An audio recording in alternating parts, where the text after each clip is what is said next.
My father is a goblin, hideous beyond description. But I am not only absurdly good-looking as a goblin, I am also mentally mature and ruthlessly decisive. All because my mother is an elf, ethereal as a fairy. And before my rebirth, I was a top-tier assassin. When I open my eyes, I see a beautiful woman trembling before me. I ask, "Are you my mother?" But before I can get an answer, a goblin whelp born alongside me is already lunging at her. Acting on pure instinct from my past life, I tackle him and pin him beneath me, ignoring his frantic struggling. I grab a nearby rock and smash it into his throat. Almost the instant he draws its last breath, a system voice sounds in my mind. "Congratulations! At the moment of birth you have slain one of your own kind with decisive force. Skill Devour acquired, strength +1. I ignore the system and reach out to touch the umbilical cord still connecting me to my mother, feeling a surge of blood bond warmth, and a strange smile spreads across my face. "So I really am your child." The beautiful woman in the corner stares back in absolute despair. Having just given birth, she has no strength left to resist. Just then, another whelp creeps toward me and launches a sudden attack. Almost on instinct, the beautiful woman rushes over, pulls me into her arms, and takes the blow herself. Blood immediately gushes from her mouth, but I have only just felt the warmth of my mother's embrace, and now I see blood at the corner of her lips. Rage surges through me. In my past life, I was nothing more than a merciless killing machine. The only emotion ever instilled in me was absolute obedience to my mother. So without a moment's hesitation, I raise a rock and bring it down squarely on the whelp. The system chimes again. "Congratulations, goblin whelp slain. Based on the effect of your skill Devour, you have gained 1 point of speed." My swift and ferocious actions stun everyone present, but at this moment I have only one thought: to kill every single whelp in front of me that dares to defile or harm my mother. After I take out 2 more whelps in quick succession, the remaining whelps finally come to their senses. They begin snarling at me with furious roars, and the chamber descends into chaos. Yet my eyes only flash with a cold, detached killing intent. I bring the rock down again and again, striking the back of each whelp's skull with precise accuracy. The system notification chime rings without pause. By the time I have killed 10 whelps, I have gone through more than a dozen stat upgrades, and I can feel the changes in my body with perfect clarity. Not only have all my attributes grown stronger, I have also acquired powerful new skills. But just then the old wooden door swings open, flooding the dim room with light. What is going on here? 2 adult goblins step inside and look around. To their shock, the room originally used for breeding has become a morgue, goblin whelp corpses scattered in every direction. They assume it was the work of the breeding slaves, until the 2 surviving whelps in the corner catch their attention. "Stop." The moment I hear that, I immediately move faster, swinging the stone down at one of the whelps. Just as the stone is about to connect with the whelp's head, one of the adult goblins grabs my leg. I immediately leap up to break free, and in midair I clamp another stone between my feet and hurl it directly into the whelp's left eye. Seeing it is still alive, I move in to kill it, and the other adult goblin pounces on me, trying to stop me. I snatch up a handful of sand and fling it in his face. The sand blinds him instantly. Then with a heavy thud, a stone lands squarely on the other adult goblin's eye. I rush back to the whelp. Just as I am about to finish it, the shaman who has been silent all this time finally acts. "How dare you!" He waves his staff and vines burst from the ground, coiling around me and suspending me in the air. Where did these plants come from? Why are they moving? Why are they wrapping around me? A mere whelp dares to act this outrageously. I will punish you for slaughtering your own kind and for blinding my eye. The goblin's club is already swinging down, when the elf who has been cowering in the corner suddenly lunges forward and pulls me into her arms. "Stop! Why are you stopping me? He has slaughtered over a dozen of our kin. I have already informed the marshal. This matter will be decided by him." Hearing the shaman mention marshal, no matter how furious these goblins are, not one of them dares make another move against me. For the marshal is the undisputed leader of this goblin nest. But soon, one of the goblins shifts his gaze to the elf holding me and breaks into a leering grin. "I may not be able to touch you right now, but I can defile your mother right in front of your eyes." The moment I sense someone setting his sights on my mother, the rage inside me ignites once more. I immediately tear free of the vines, close in on the goblin, sidestep his attack in one fluid motion, and spin, wrenching his arm clean out of its socket. The goblin collapses to the ground, writhing in pain. "You cursed little whelp!" The other adult goblin can no longer stand by. He steps forward and raises a stone axe. Just as he brings it down, a low, authoritative voice brings him to a dead stop. "Enough! Marshal, you must stand up for us. He has slaughtered dozens of our kin from the moment it was born. He absolutely cannot be allowed to live. You were beaten to this state by a newborn whelp, and you still have the face to come and complain to me?" The marshal then turns to the shaman. "You speak." The shaman steps forward with a nod and recounts the full sequence of events. After hearing everything, the marshal's gaze falls on me, standing guard in front of the elf. A flicker of genuine shock passes through those sharp eyes, quickly concealed. "You are the one who killed all those whelps?" I hold my position firmly in front of my mother, saying nothing, not allowing myself to relax even slightly. I can sense it. This goblin before me is immensely powerful. He is so powerful that even I, at my peak in my past life, would have had to tread carefully. Seeing that I remain silent, the shaman steps forward. "Marshal, it is perfectly normal for a whelp to be unable to speak. He will not be capable of speech until he has left the infant stage and entered the growth stage. In that case,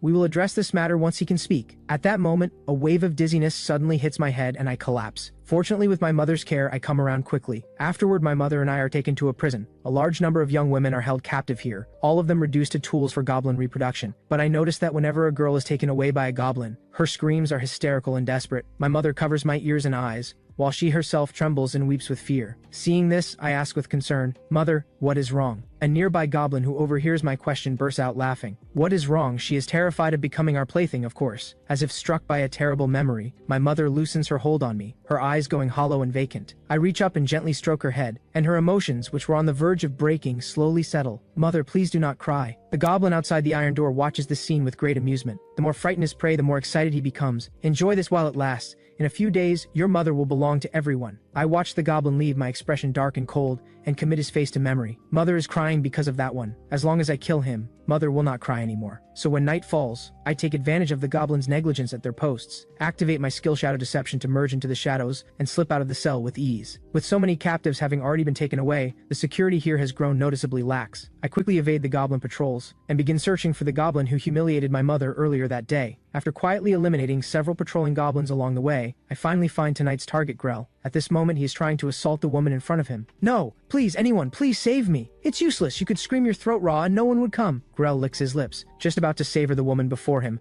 when a flash of blade light cuts across his throat. The lecherous grin freezes on his face. A second later, his head hits the floor. Cress has not yet figured out what happened when she spots me standing in the corner. She assumes I must be a top-tier adventurer from some guild, who took on a mission, used some skill to disguise herself as a goblin, and infiltrated the nest to gather intelligence. I'm about to leave when she calls out to me. "Wait, please, could you take me with you when you leave?" I ignore her and turn to leave, but quickly double back and pull the dagger from her waist. I am very satisfied with this weapon. With dawn approaching, I slip quietly back to the cell, nestle back into my mother's arms, and fall into a deep sleep. Not until the next morning am I jolted awake by the shouting of a group of goblins. I frown and look over. 3 goblins are standing outside the iron door. "Tell us, was it you who killed Grell?" I get up, ready to deal with these irritating goblins outside, but my mother holds me back. One Eye, standing outside the iron door, sees me ignoring him and flies into a rage. "You little brat, how dare you ignore me? You are almost out of the infant stage, and when that happens, your mother will be made to give you more brothers." I find One Eye too noisy. I flick a pebble straight at him. It nearly splits his face open. He erupts with fury. At this point, the shaman steps in. "Enough, the matter has been fully investigated. It was a woman we caught yesterday who did it." One Eye opens his mouth to argue, but a single glare from the shaman shuts him down. With the goblins gone, my mother and I are safe for now. I can see that my mother does not want to be here. I silently vow to slaughter every goblin here and take her away. But before I can act, something unexpected happens. That morning, a goblin arrives at the prison and moves to take my mother away. You know what this means. "Come out. You can come along too, kid, and watch how we play with your mother." His words immediately draw roaring laughter from the other goblins. I do not care about being insulted, but I will absolutely not allow these goblins to humiliate my mother. I am about to charge forward when my mother pulls me back. "Be good, stay here and wait for me. Mother will be back soon." I stare wide-eyed, wanting desperately to go and kill every goblin that dares humiliate her. But One Eye shows not the slightest fear. "Rest assured, I will take very good care of your mother and enjoy every second." An eager goblin raises his hand to grab my mother. Just as his hand is about to reach her, that arm goes flying. A moment later, a red line appears across his throat and he drops dead. "I will not let any of you take my mother. Have you lost your mind? You will regret this." The old goblin mage, seeing this, prepares to unleash fire magic at me. But before his spell is cast, I am already in front of him. I grab his head and drive it into the ground repeatedly, until the familiar system chime sounds.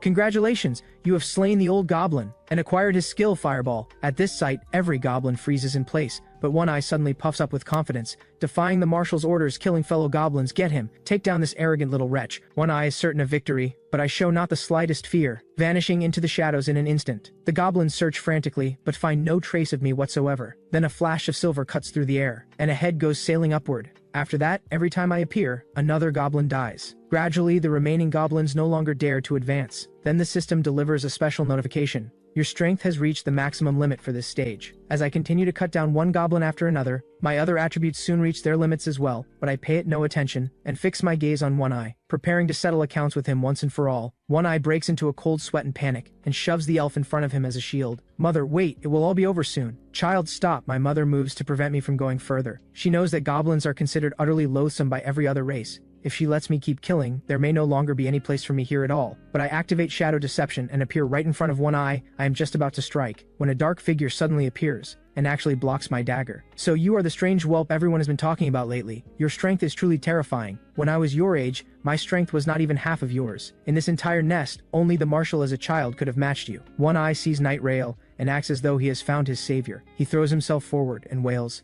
"Sir Knight, you are finally here. Look at all these bodies, this creature killed every one of them." But before he can finish, I already have my dagger at his throat. At the critical moment, a great silver sword blocks the way. "You dare kill someone right in front of me?" Knight Mike tightens his grip on the great sword and swings hard. The next instant, a terrifying force slams into me, and I am sent flying, crashing hard into the wall. I am about to charge again when my mother blocks me. "Child, stop, you cannot beat him." Knight Mike is a higher order goblin species. He is the foremost goblin beneath the Marshal's own direct knights. A higher order species is far beyond what you can handle right now, and killing a higher order goblin is a grave crime. There is no way you can beat me right now. While I am still being reasonable, step away from that elf. Knight Mike has barely finished speaking when I appear behind him, dagger in hand. He deflects it with complete composure. Sensing the growth in my strength, Knight Mike lets a faint smile touch the corner of his mouth, as though a thought has just occurred to him, and continues, "If you do not hurry up and kill me, your mother is going to die." The words are barely out before I unleash a storm of attacks, catching even Knight Mike slightly off guard. "You are nothing but a whelp, yet you already possess this level of strength. It is truly terrifying. But before us higher order goblins, you are nothing but ants." Knight Mike swings hard, finds an opening, and drives straight toward my heart. Though I manage to defend in time, I am still sent flying. Almost simultaneously, a flash of blade light leaves my hand and flies toward One Eye, who has been watching from the side. His head hits the ground a moment later. Only then does Knight Mike realize he has been tricked. He cannot believe I managed to kill someone right under his nose. At this moment, a terrifying surge of power rises from within me. Under the effect of the special talent Royal Blood, your growth path has undergone a slight deviation. With a thunderous boom, and bolts of lightning coils around me like living serpents, radically altering my form. Not only do I shoot up 40 centimeters in an instant, my physique becomes more defined and upright, the bearing of a fully fledged, higher order goblin. "Kill that little wretch!" One goblin's cry stirs the others, and voices rise against me in condemnation. But Knight Mike does not move. Instead, he raises a hand and silences their outcry. Impressive. This is clearly no ordinary lower order goblin. The words have barely landed when a figure materializes like a phantom out of nowhere. Under the stunned gazes of the surrounding goblins, I send Knight Mike flying through the air, and he crashes hard into the wall. I move in to deliver the killing blow, going straight for his head, but just as my dagger is about to reach its mark, an invisible force suddenly surges forth, followed immediately by a voice of absolute authority. "What is going on here?" I look up to see a towering figure emerging from the depths of the nest. It is the Marshal himself, the undisputed powerhouse of this nest. "Marshal, you have no idea this vile whelp has killed so many of our kin. He is an absolute monster." The lower order goblins all clamor at once, hurling accusations, hoping to use the Marshal's authority to have me executed. But the Marshal simply waves his hand, signaling them to be silent. Almost at the same moment, I appear behind him. The instant I spot a slight opening in the Marshal's guard, I do not hesitate for a single moment. I strike. My blade slashes toward his throat, but the instant the blade is about to connect, an invisible force suddenly manifests, and the shockwave sends me tumbling backward through the air. Only now do the surrounding goblins snap to their senses. "How dare you try to assassinate the Marshal?" Their faces twist with fury as they close in and surround me, but the Marshal beside them calls a halt to the standoff and instructs the shaman at his side, "Take them away." The shaman leads the way for me, but I keep my guard up, shielding my mother behind me. "Do not worry, we will not lay a hand on you. Please follow me." Accompanied by my mother, I am moved from the 5th underground level to a cozy cave dwelling on the 2nd underground level. Before leaving, the shaman asks for my name. Without thinking, I blurt out, "Caven. From this point on, you have left the infant stage. From now on, you will go out and contribute to the nest. If you go out on patrol or hunting, you can bring back many good things for your mother." Not a single word of that lecture registers with me, but the moment I hear I can bring good things back for my mother, I am immediately interested. I ask with complete earnestness, "Really? Then I will join." Coaxed along by the shaman, I am assigned to a patrol unit, and the very next day I join the squad and head out. An old goblin points to a pile of worn and battered weapons, and shouts at the goblins before him, "Pick out whatever weapon you like and can use." Everyone rushes forward to pick the larger weapons, while I alone hold only a dagger in one hand, leaving the other completely empty. The old goblin warns me, "The humans out there are very cunning," but I simply reply, "This is enough." Before long, I follow the squad into a stretch of dense undergrowth. One of the goblins picks up a spyglass and fixes his gaze on a group of humans not far away. Before the fight has even started, he has already decided what to do with the spoils. "Remember, kill all the males, keep the females. We will finish them off after we are done with them." Tuck, noticing that I have not said a word, decides to vent some ill will at my expense on behalf of his good brothers, and deliberately brings up in front of me. "After we head back this time, how about we go and have some fun with that elf?" Hearing this, the other goblins break into leering grins. "None of us even know where the elf is." Tuck then deliberately looks my way. "Isn't there an elf in your cave? Shouldn't you invite us to have some fun?" In an instant, every goblin turns to look at me with envious, hungry eyes, just as Tuck is expecting me to get angry and lash out, giving him the excuse he needs to take me down. What he never could have imagined is that I simply raise my blade and bring it down, cutting down a greedy goblin right in front of me. Tuck is secretly delighted. He immediately puts on an air of righteous indignation and points at me. "Killing your own kind is a grave crime. How could you do this?" I reply in a perfectly calm tone, I am just sending you all down to find other elves. Tuck had not expected me to be so arrogant, completely disregarding him. Before he can even finish his threat, I move and drive a dagger straight into another goblin's heart. At this, he gives the order,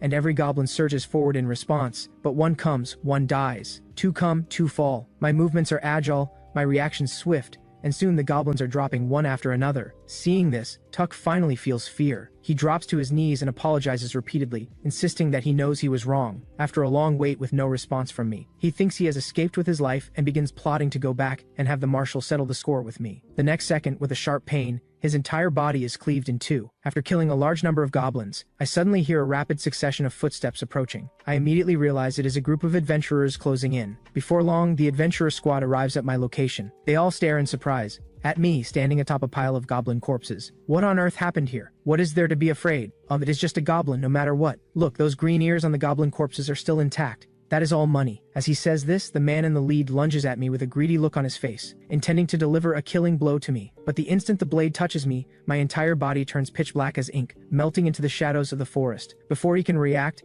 I am already behind him, dagger leveled at his throat. Suddenly a voice rings out behind me. Holy ward, fireball! A barrier envelops Kiro, and a wave of fire comes hurtling toward me. I plant my foot on Kiro's back, vault over the fireball, execute a backflip and land cleanly at a distance, putting space between myself and the group. Then I melt back into the shadows once more. The squad begins searching everywhere for any sign of me. The mage is preparing to cast a detection spell to locate me. I directly bring a single slash down on her, and she hits the ground a second later. Immediately after, the priest catches sight of a dark shadow closing in, and I cut her down with a single strike. With her dying breath, she screams to her companions, "Run!" The remaining adventurers had wanted to avenge their two fallen companions, but in the blink of an eye, their leader is already on the ground. The last remaining adventurer, seeing this, bolts desperately toward the edge of the forest, but I do not let him go. A precise slash cuts across his throat. The familiar system voice then sounds, "Congratulations, you have slain a human, constitution enhanced." I look at the bodies on the ground and feel nothing, not a single ripple in my heart. After searching the bodies for spoils, I prepare to take everything back for my mother. I soon arrive back at the goblin nest, seeing me return alone, hauling a large sack. The other goblins give me strange looks, assuming I must have been driven out by my squad mates. At this point, a goblin deliberately walks toward me with a female slave in tow, as if to bump into me. Under normal circumstances, I would have killed him on the spot, but my hands are full,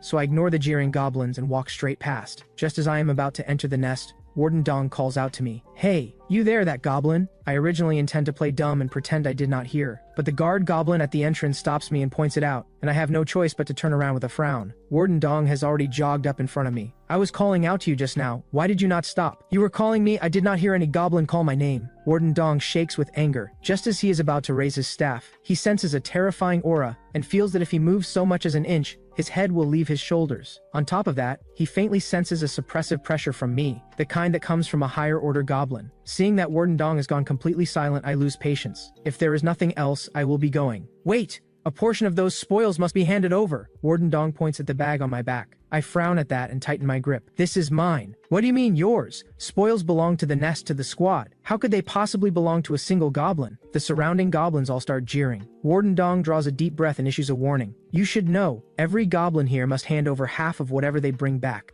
No exceptions. And another thing, where are the goblins who went out with you? They are all dead." The Warden Dong, who had been so imperious just moments ago, goes rigid at the words. The other goblins all turn to look at me, who is completely unharmed in bewilderment. If the squad had been wiped out by some powerful enemy, that would make sense. But why did only I come back? Warden Dong then ventures cautiously, "How did they die? And how did you survive?" "I am stronger than they were. Would you like to find out for yourself?" Catching the implication behind my words, Warden Dong trembles with rage and immediately starts ranting, "You're too arrogant. I'm going straight to the marshal to have you charged. You must have collaborated with the humans. How else would only you make it back alive?" I have no patience for going back and forth with them and turn to leave, but Warden Dong signals his men to block my way. "You stay right here or come with me to see the marshal." At that, I place my hand on my dagger, ready to act at any moment. After all, I have already let him go twice. This goblin has blocked my path one too many times. I have had enough. I draw the dagger and shout, "Then you can die." Watching me advance step by step, Warden Dong panics and immediately shouts at the lower order goblins behind him, "Take him down." The goblins snap to attention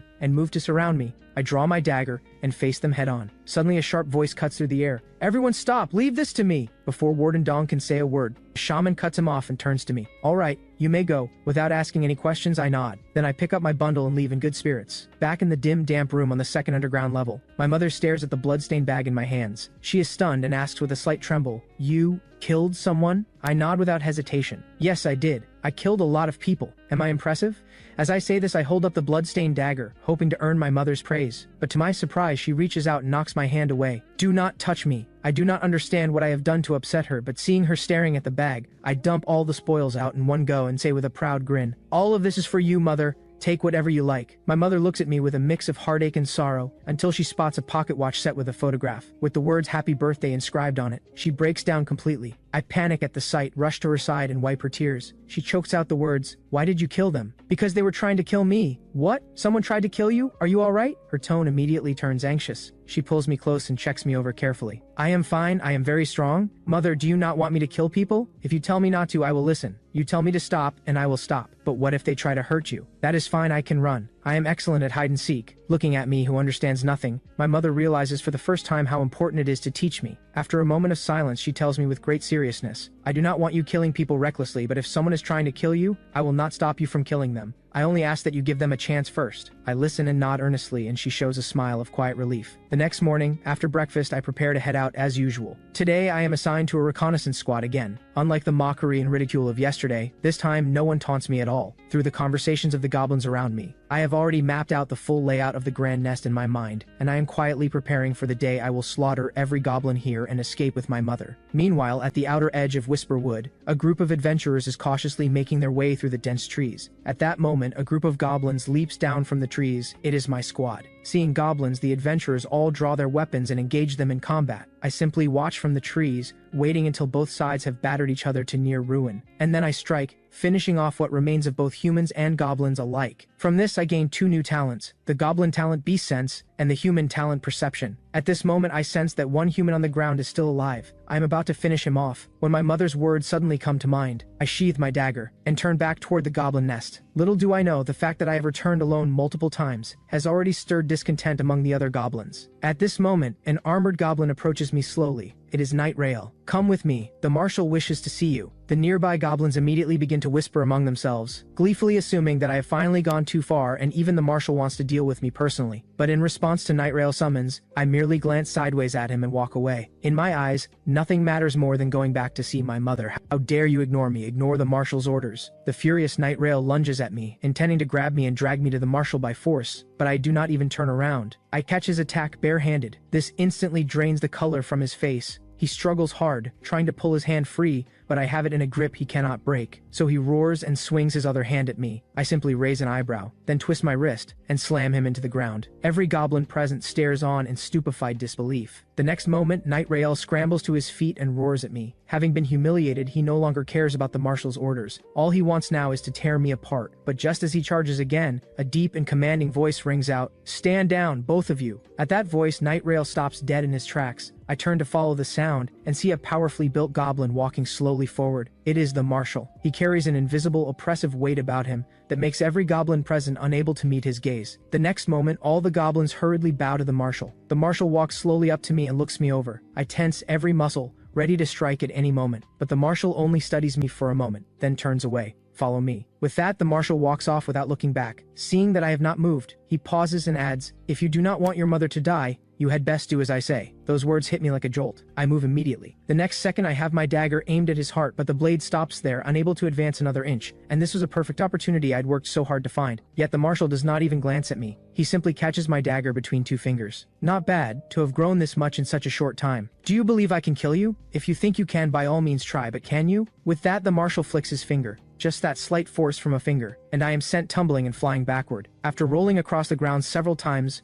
I finally get up. The marshal's voice reaches me again. "If you do not want anything to happen to your mother, then behave yourself and follow me." This time I do not hesitate. I follow. We make our way to the uppermost level of the grand nest. On the stairway leading up to the castle, I see flowers blooming all around me, and I cannot help but think, if mother were here, she would surely love this place. Out of curiosity, I crouch down and pick one. The marshal beside me furrows his brow at the sight. When he sees me about to pick a second one, he finally speaks up. "That is enough. These things are not mine, someone else planted them, but I act as though I did not hear a word, and continue picking them one after another, until the marshal finally runs out of patience. He knocks me on the head with his fist, and only then do I stop. By now, there is a large bump on my head. I told you not to pick them. I clutch my head, feeling deeply aggrieved. If I could beat him, I would have done something about it long ago. Seeing how much I like the flowers, he suddenly makes an offer. If you want to take those flowers, land a hit on me. He crosses his arms and watches me with complete seriousness. No, you are far too strong for me, so you do no fear after all. I simply do not fight battles I am not confident of winning. Just at that moment,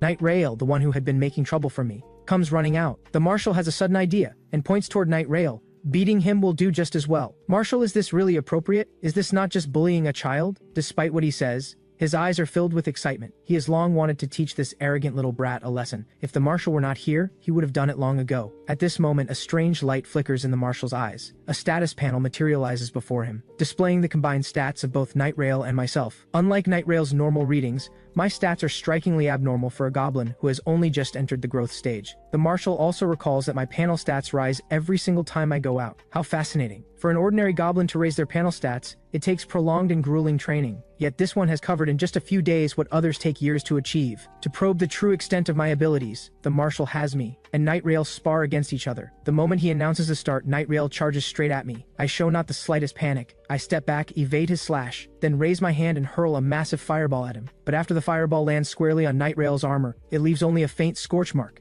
and has absolutely no effect on Knight Rail whatsoever. It's useless. My armor nullifies most magical attacks. With that, he grins, and comes at me again with his blade. Though I block the strike with my dagger, the sheer force behind it sends me flying anyway. While I am still in the air, Knight Rail leaps up, aiming to finish me off right then and there. But the next second, a fireball slams him head on. The fireball does him no real harm, but he senses a trace of genuine danger, and instantly halts his attack, twisting his body to the side. In doing so, he just barely dodges the dagger that was flying in behind the fireball. At this moment, he feels a chill run through him. If he had not moved when he did, he would have been killed on the spot. That was just me being careless. It will not happen again. But before his words have even landed, he finds that I have vanished. He is instantly alarmed, and begins scanning everywhere for any sign of me. The marshal beside them narrows his eyes. He can see it clearly that I am using blind spots in the field of vision to move quickly, and thereby conceal my position. This is not a technique that can be mastered overnight, yet I have only just been born. This defies all logic, and the marshal's brow furrows deeply. No matter how he thinks about it, he cannot figure out why. Meanwhile, the fight continues. Knight Rail can sense the danger but cannot locate me, and it is pushing him to the edge. He roars in fury.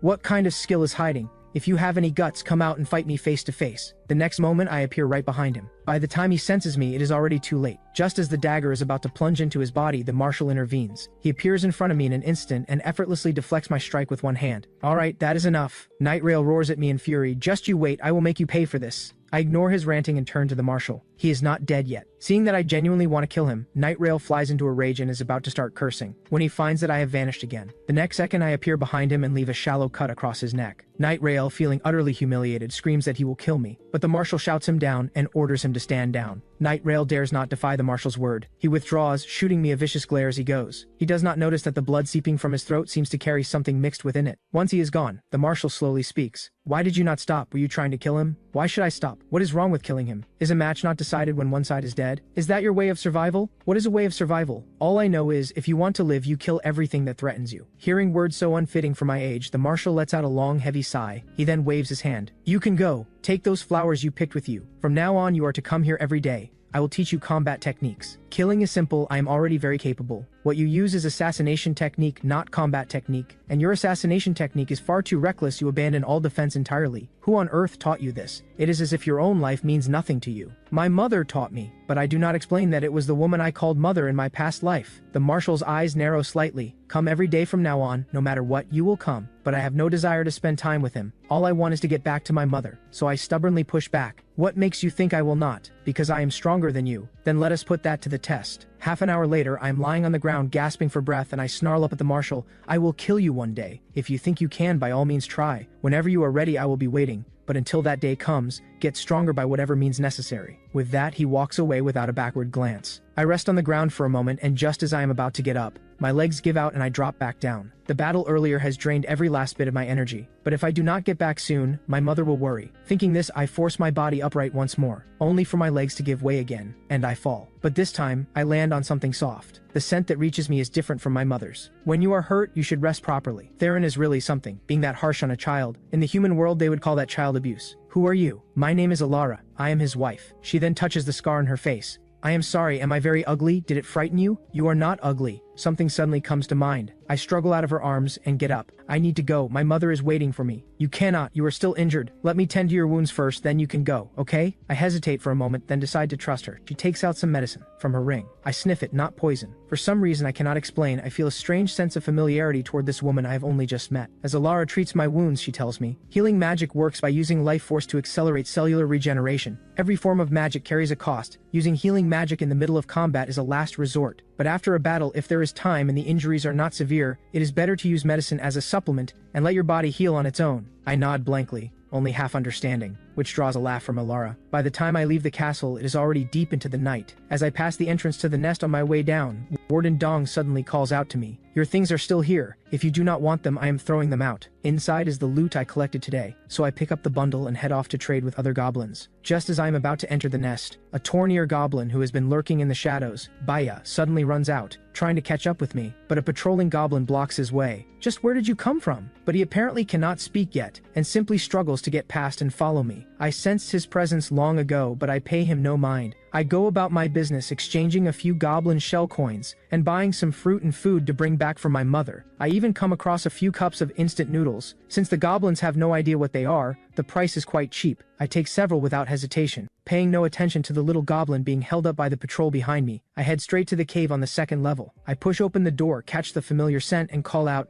"Mother, I am back." The words had barely left my mouth when my mother comes out. Seeing that I am covered in injuries, she anxiously begins checking me over. So I tell her everything that happened today. Though I do not know what purpose the marshal has in training me, I can at least be certain that he has no intention of harming me. Meanwhile, in the Goblin Nest Tavern, Night Rail is boasting about how he put me in my place, when suddenly he spits up a mouthful of black blood and collapses to the floor, completely unconscious. And the familiar system voice sounds in my ear, "Congratulations, you have defeated Night Rail. Primal instinct acquired. Special evolution point +1. Before long, my exceptional performance over these past few days earns me a generous reward. I no longer have to pick equipment from that rundown weapon rack." Staring at the well-stocked armory before me, I am dazzled by what I see, until my gaze locks onto the black powder sitting in the corner, and my heart leaps. What a rare find. If I can get my hands on enough black powder, would that not be enough to kill the so-called marshal once and for all? So I quietly memorize its location, planning to come back for it later. I continue browsing the other weapons, and shift my attention to a bow and arrows. It looks old, but the bow is firm and resilient, and the arrows are sharp. I am very pleased with it. After all, in assassination, concealment and precision are what matter most. Just then, I hear the distinctive call of a goblin. I turn to look at my new squadmates for the day, and there stands the goblin who had been following me earlier, Baya, staring blankly. Another goblin carrying a staff then comes running over. "Kaven, greetings, I am your squadmate for this mission. My name is Shai." With that, he extends his hand, but I merely glance at it briefly, and shift my gaze to Warden Dong, who is slowly making his way over. "Alright, once you have your weapons, follow me. This time I, a higher order goblin, will be leading you, and I am your squad leader. My name is Warden Dong. You should consider yourselves fortunate. Today I will show you something worthwhile. We are heading to the Goblin Forge." But before he can finish, a massive goblin cuts him off. "I just want to kill things." Warden Dong looks at this hulking brute and lets out a light scoff. "What a shame, killing is not part of this mission. If you refuse to follow orders, you are free to leave." Hearing this, the big goblin does not hesitate and immediately turns to leave, only to be stopped cold by Warden Dong's next words. "If you won't follow my order, then you can leave the Grand Nest. This is the Marshal's wishes." Under normal circumstances, Warden Dong would not bother with lower order goblins like these, but given that these are the Marshal's orders, he has no choice but to comply. Afterward, everyone follows Warden Dong to a mid-sized goblin nest quite different from the Grand Nest. The moment they step inside, a wave of heat hits them head-on. Then they see a goblin actually at work forging metal. This is the Goblin Forge, the facility responsible for weapon production, where nearly all goblin weapons are made. But my gaze drifts to a group of women who have just been brought in as captives. One of them looks very familiar. The big goblin in the squad sees this and falls into thought. Why are we wasting precious resources on something that seems so pointless? Would it not be faster and easier to just raid the adventurers for their weapons? Our Grand Nest already have so many weapons taken from adventurers.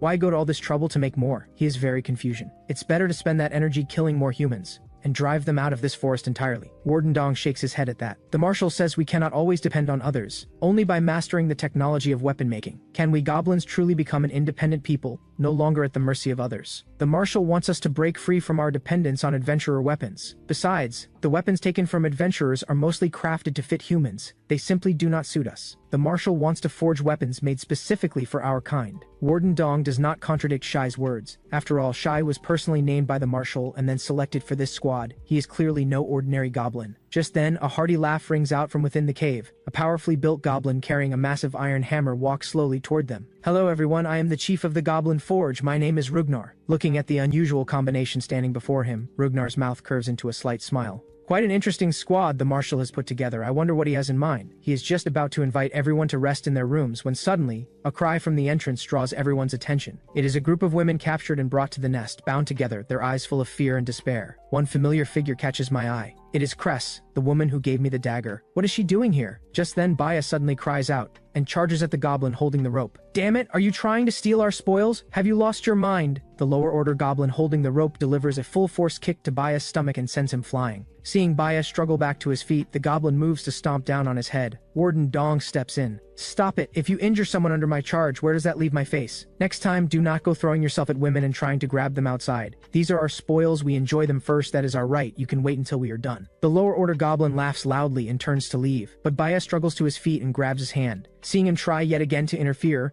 the lower order goblin loses his temper and slaps him hard across the face. But Baya refuses to let go, clinging on with all his strength. Warden Dong is about to try to mediate when the lower order goblin cuts him off with a warning. Get a good look. This one is trying to steal from us. The marshal himself has said, private property is sacred above all else. Even if I kill him right now, it is no loss to you. The other lower order goblins then close in, and Rain punches and kicks down on Baya. By now he is battered beyond recognition, yet he still tries to turn back and comfort the girls. One of the lower order goblins, seeing him refuse to give up, raises a long blade, and just as it is about to fall, Baya actually lets out a faint smile of relief. But the expected slash never comes. A strong hand interposes itself. Little brat, you may be weak, but you have a rare kind of courage. And you, what a fool, raising a blade against your own kind. With that kind of spirit, you would be better off killing more humans. And who are you to lecture me? Brothers, get him. The lower order goblin roars and charges at Shai, but Shai throws a casual punch, and the goblin is sent flying, crashing hard to the ground. The other goblins watching this all swallow hard. You cannot do this. That brat broke the rules. He tried to take what is ours. So what? Just give him one of the women. You have plenty. The lower order goblins want to argue further, but one fierce glare from Shai shuts them all up. In the end,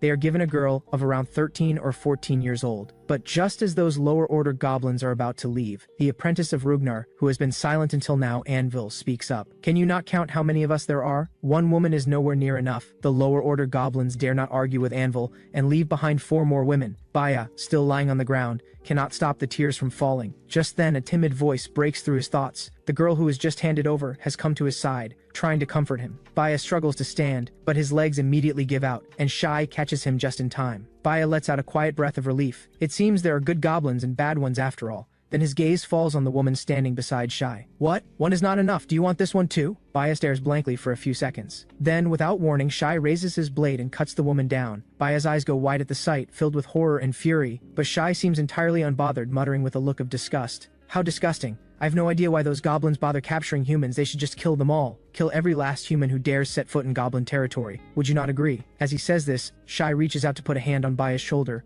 only to have it shaken off. Baya lets out a furious roar at him. So you did want her? You should have said so earlier. Not a big deal either way. Realizing there is no reasoning with him, Baya takes the girl who has gone into a daze by the hand and walks into his own room. On the other side, Anvil points to a room and says to me, "This is your room." I walk in to find a woman in a long dress standing in the room, trembling, head lowered. I give her a brief, indifferent glance, and then walk to the door and open it. The woman stares in complete bewilderment. Does this mean she can escape?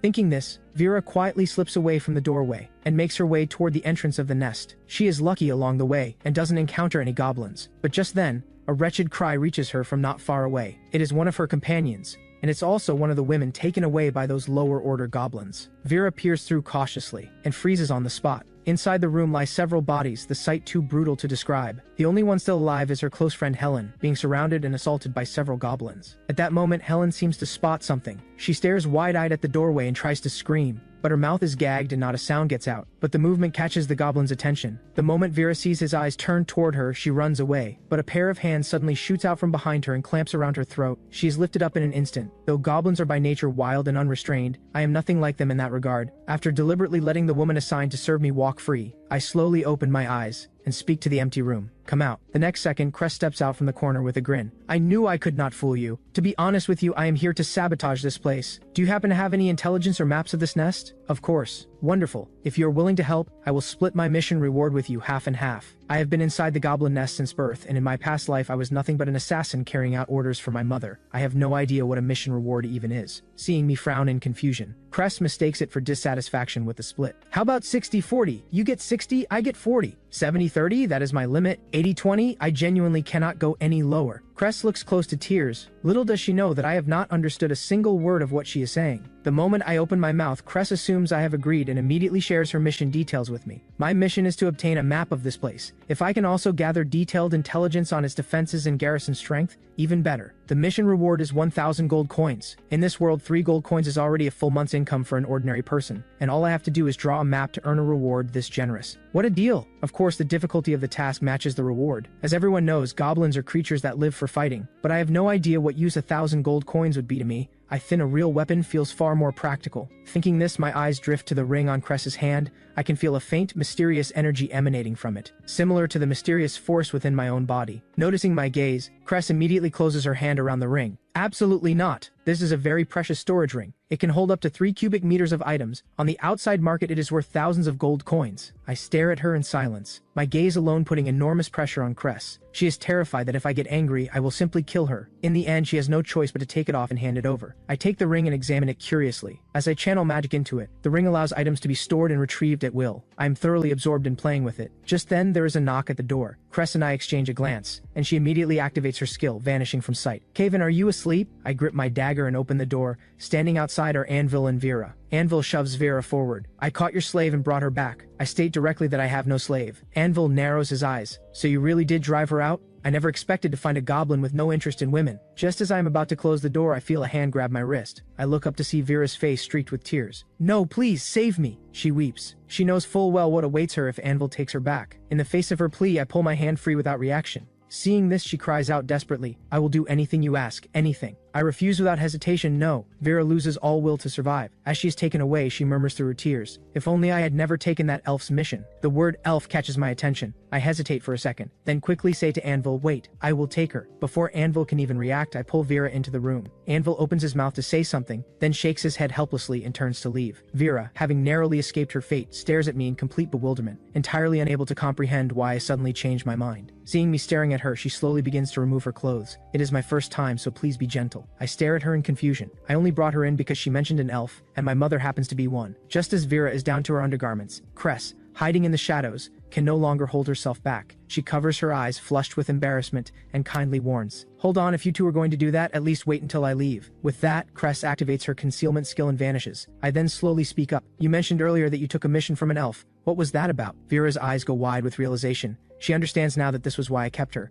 She quickly tells me everything. The reason I entered this forest was a mission posted by a party made up entirely of elves. The objective was to locate an elf by the name of Venora. You are certain that is the name? Vera nods vigorously. I give her a brief look. You can stay here, no goblin should come in. With that, I leave the room, thinking, are those elves looking for Mother? Are they her companions? If I tell her, she will surely be overjoyed. The moment I step out of the cave, I run into the lower order goblins who clashed with Baya earlier in the day. Bryn, the one leading them, spots me and speaks first. Well, our honored guest, going out so late, where are you headed? He walks toward me with a smile and reaches out to clap me on the shoulder, which I sidestep. His brow furrows at that. He feels slighted. His fists tighten, but he forces the anger down and extends an invitation. Where are you going? We are planning to go hunting outside. Do you want to come along? I am really strong, you know. As he says this, the shadow beneath him begins to distort, and then it rises up from the ground and stands upright. He shows it off with a smug grin. Pretty impressive, right? My shadow can lurk inside other shadows. Little does he know, his showing off is about to cost him his life. I glance at Bryn, then at the lower order goblins behind him, and make my assessment. Killing them all would be a waste of time. So I ignore Bryn entirely and walk away. Bryn glares at my back, then scrambles to catch up in an almost fawning manner. Wait up, why not come together? There are quite a few adventurers out there right now. I pay no attention to this either, and simply let them follow. After all, they can always serve as a human shield. Bryn chatters incessantly the entire way. Only once we are a good distance from the nest does he finally reveal his true purpose. Seeing that the timing and location are right, Bryn exchanges a look with the lower order goblins beside him, and seizes the moment. Let this little brat who dared take our women learn what we are made of. The next second, the goblins around me erupt and lunge at me. What they do not know is that I've been watching their every move the whole way. In a single instant, I drop the goblins in front of me, and close in on Bryn. Bryn's face drains of color. He had not expected me to be this ferocious. He misjudged, but he still has a card to play. You are not nearly ready to kill me. Brin's shadow, which had secretly embedded itself in mine, suddenly materializes behind me, a pitch-black blade already leveled at my throat. At this range, even a higher-order goblin in the growth stage could not evade it. But the instant the blade falls, my body turns pitch black as ink, dissolving into shadow, and the blade passes straight through my shadow. Brin is stunned, but wastes no time. He immediately summons his shadow to materialize in front of him as a shield. But it is too late. I step right past his shadow and appear in front of him, dagger at his throat. A few seconds later, the system chimes, "Congratulations, you have slain Brin. Skill shadow split acquired. Strength plus 1 point." With Brin's death, the other goblins finally snap to their senses. Bach cannot believe I killed Brin, and in an instant at that, they resort to the offensive first. "You are despicable. You attacked your own kind," everyone charge. I faced the charging goblins without so much as a change in expression. The skill is already mine. I have no reason to keep playing with them. Just then, voices of adventurers ring out from nearby. "Goblins here!" I decide to leave at once. The next day, I head back into the forest with a group of lower-order goblins for another hunt. Suddenly, I spot a party of adventurers charging toward us. At the sight of them, I immediately leave the area. The lower-order goblins next to me curse me as a coward, calling me pathetic for running the moment I see humans. Then they charge at the humans, and a fierce battle breaks out between the two sides. The goblins hold out stubbornly, using their numerical advantage to keep fighting. The archer Iran sees me flee and immediately gives chase. Seeing that she is alone and pursuing me, I deliberately slow down and lead her deep into the dense forest. "Come out, stay still and let me kill you. You want to kill me?" I appear suddenly behind her and she startles. She stares at me in shock. This goblin can speak the human tongue. Is it a higher order species? But it does not carry the aura of a higher order species. Is it some kind of special individual? Composing herself, Erin answers with forced calm,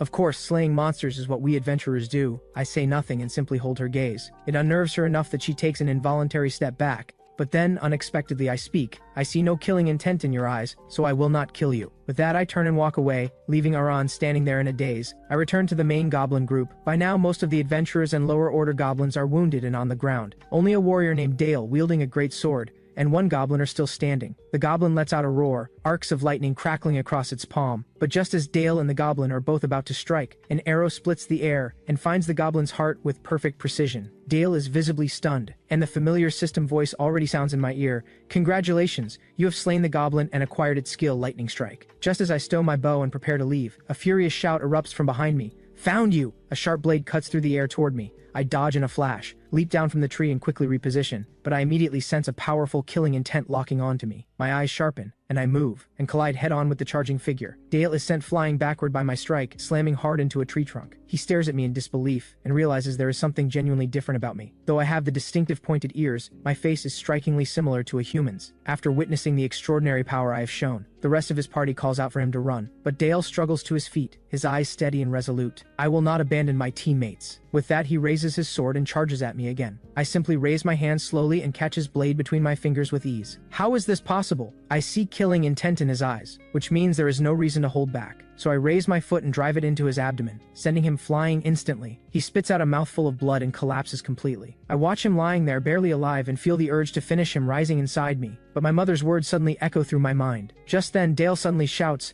"You wicked goblins, just you wait. The Adventurers Guild has already taken notice of you. We will wipe every last one of you out." At those words, the dagger in my hand gives the faintest tremor. I look up at Dale and ask, "You intend to kill all the goblins?" "That is right, and we will free every innocent captive being held here. In that case, you had best work hard at it. If you fail to do what you just said, I will come back and kill you." With that, I sheathe my dagger and turn to leave. Dale stares after me, mouth agape. He never expected to be spared at the very brink of death. He shouts at my retreating figure in bewilderment, "What exactly are you trying to do? Do you pity me? I am telling you, I will kill every last one of you damned goblins. You had all better be careful. There is someone among us goblins who is very powerful." With that, I vanish completely from sight. Dale stands rooted to the spot, staring at where I disappeared, lost in thought. Something is off about that goblin. Was it provoking us? Damn it! He seethes with indignation, never imagining that one day he would be spared by a lower-order goblin. It is an utter humiliation for him. He swears he will have his revenge. Meanwhile, on my way back to the nest, I come across a dying goblin knight. I immediately sense something is wrong. I have fought goblin knights before and I was no match for one. So what kind of enemy could have brought one to this state? I scan the surroundings. There are no signs of a battle anywhere, which means the goblin knight fled here from somewhere else. I am just about to leave, when the goblin knight on the ground suddenly grabs my ankle. "They are all dead. Please, you must bring this to the marshal." I take the crystal clutched in the goblin's hand with curiosity. At that very moment, an arrow splits the air toward me. Fortunately, I am agile enough to leap clear in time, Not far away, Elfman watches this and furrows his brow. That goblin actually got away, and that one carries a strangely familiar presence. I sprint the whole way back and finally reach the goblin nest. Just as I am about to enter, something stirs in me and I glance back at the dark forest. I frown involuntarily. Was that my imagination? I think no more of it and head into the grand nest. But the moment I reach the entrance to the second underground level, a massive figure blocks my path. Move! The marshal raises an eyebrow.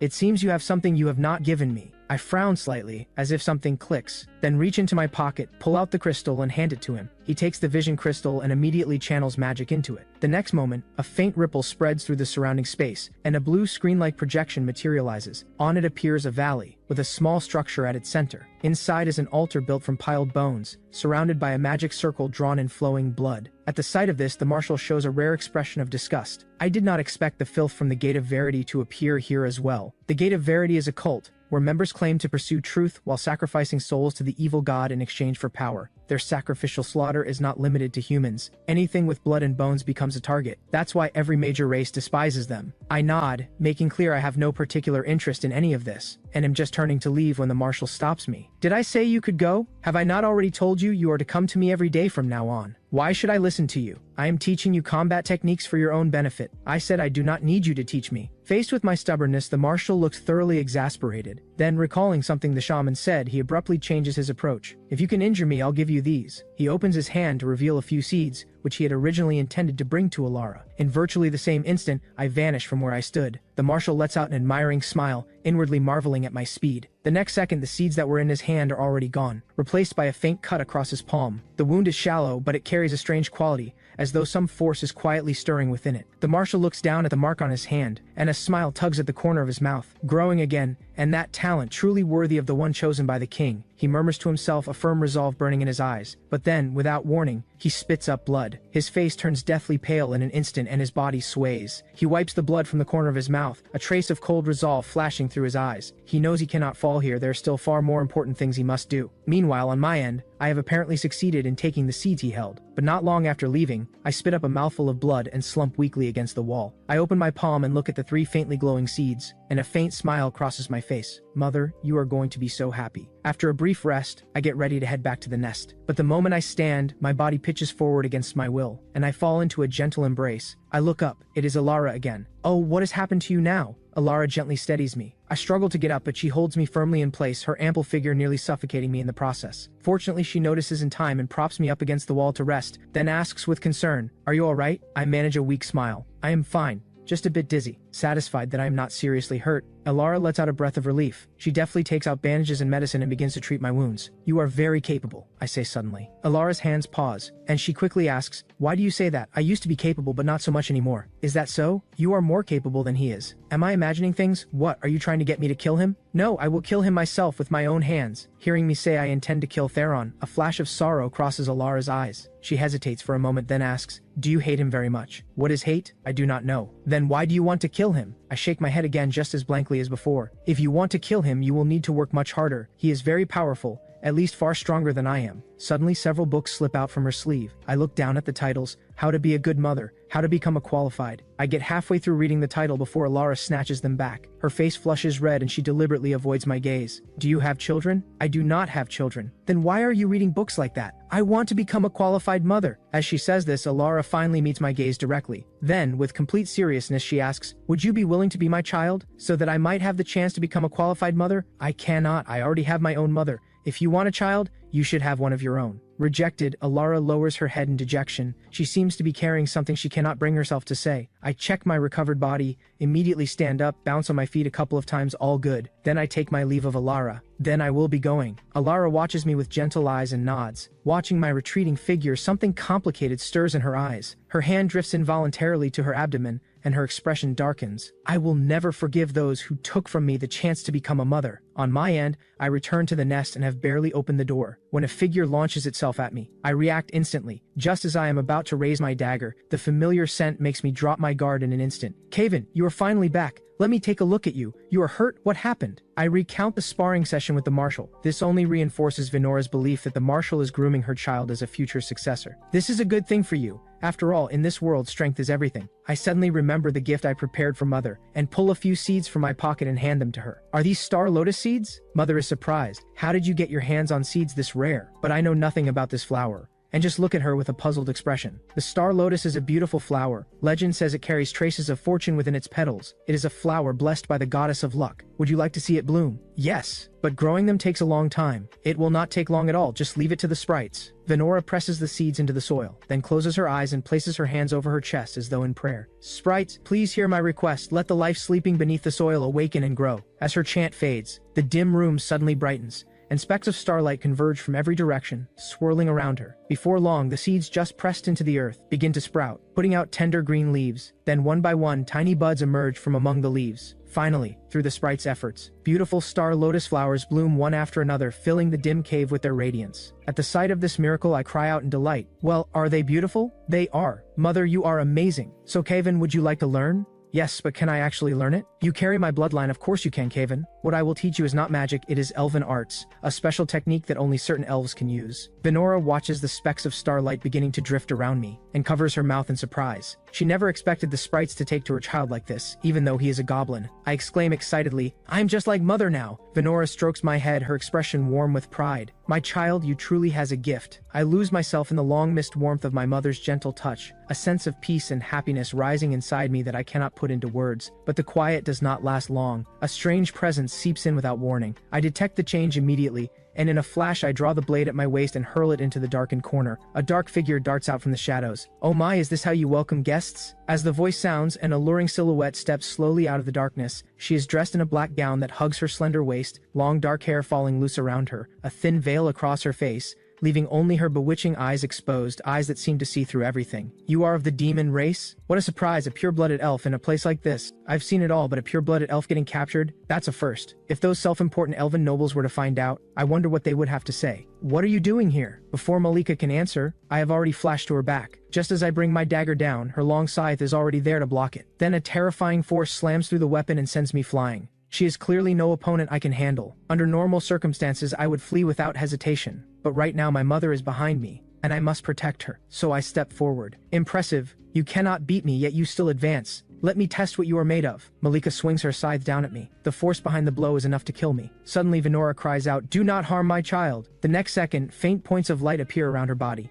Countless green vines burst from the ground as though alive, spreading rapidly and coiling tight around Malika's hands and feet. Malika sees this and swings her scythe, severing the vines with ease. But the vines do not die. They rapidly repair themselves at the cuts and grow even thicker than before. Malika's expression turns serious at the sight. Elven arts? But so what? With a thunderous boom, an enormous surge of magic erupts from within Malika. With a single swing of her scythe, the thick vines are torn apart. But I have already grabbed my mother and run. Let go of me, you will be caught if you carry me. No. If we go together. Facing the succubus Malika who has suddenly appeared before us. I shield my mother behind me, eyes filled with wariness. But Malika only laughs mockingly. You are quite a strange goblin. Goblins do not have a concept of mothers, so why are you protecting this so-called mother of yours? She gives me a meaningful smile, and deliberately flutters her eyes at me in full view of my mother. But I am not charmed. I slowly set my mother down and take a fighting stance. I close in on Malika without a sound, and strike for her throat. But a scythe materializes from nowhere and blocks it. The shockwave sends me flying, and I am about to slam into the hard wall, when a melodious song suddenly sounds. Something miraculous happens. A giant dandelion sprouts from the ground, catches me, and gently sets me down. It is useless. Is this truly the best you can do?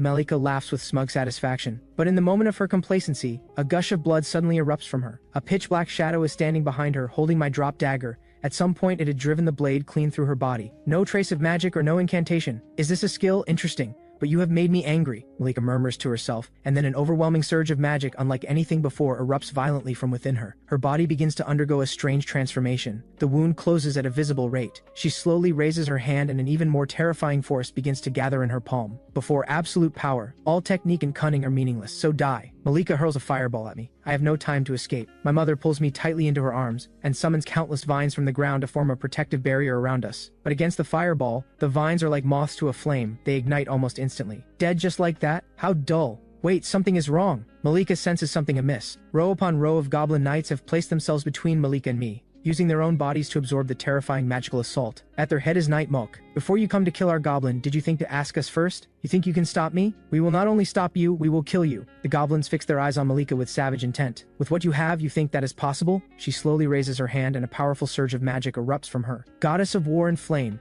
hear the plea of your faithful servant. Send down your fire and fury and reduce your enemies to ash. The words have barely left her lips when balls of fire materialize behind Malika and streak toward the goblin knights like meteors. But faced with the blazing fireballs, the goblin knights laugh out loud and advance instead of retreating. They charge straight into the flames without flinching. The fireballs hit them and have no effect at all. Magic is useless against us. The goblin knight's words cut short. A red line appears across his throat and he crumples to the ground. Malika smiles and swings her black scythe, reaping goblin after goblin. So this is all you amount to? Watching two of their brothers fall in an instant, the goblin knight's expressions twist with fury, rage building inside them. Kill her! Her bewitching laughter echoes through the goblin nest. Wave after wave of goblin knights surge forward bravely, only to be cut down by Malika with effortless ease. She advances toward me, scythe in hand. To protect me, the goblins roar and throw themselves forward, blocking her path. In this moment, they face death without fear. Even Venora, who has always despised goblins, is stunned. She never imagined that these goblins would give their lives to protect her child. But I remain unmoved and keep pulling at her. Mother, we need to go now. Caven, they are all protecting you and giving their lives for it. Are they? They are protecting me, but why? Have I done or said anything that would make them protect me? In my past life, I was a cold-blooded killer. The concept of protection means nothing to me. Venora knows that allowing me to remain this cold-blooded is not acceptable. In that case, I cannot survive in this world alone. I must have companions, friends, and perhaps even someone to love. Seeing that mother still has not moved, I simply scoop her up in my arms. These goblin knights truly do not fear death. On her end, Malika finds it increasingly curious that these goblins are willing to keep dying for a lower-order goblin,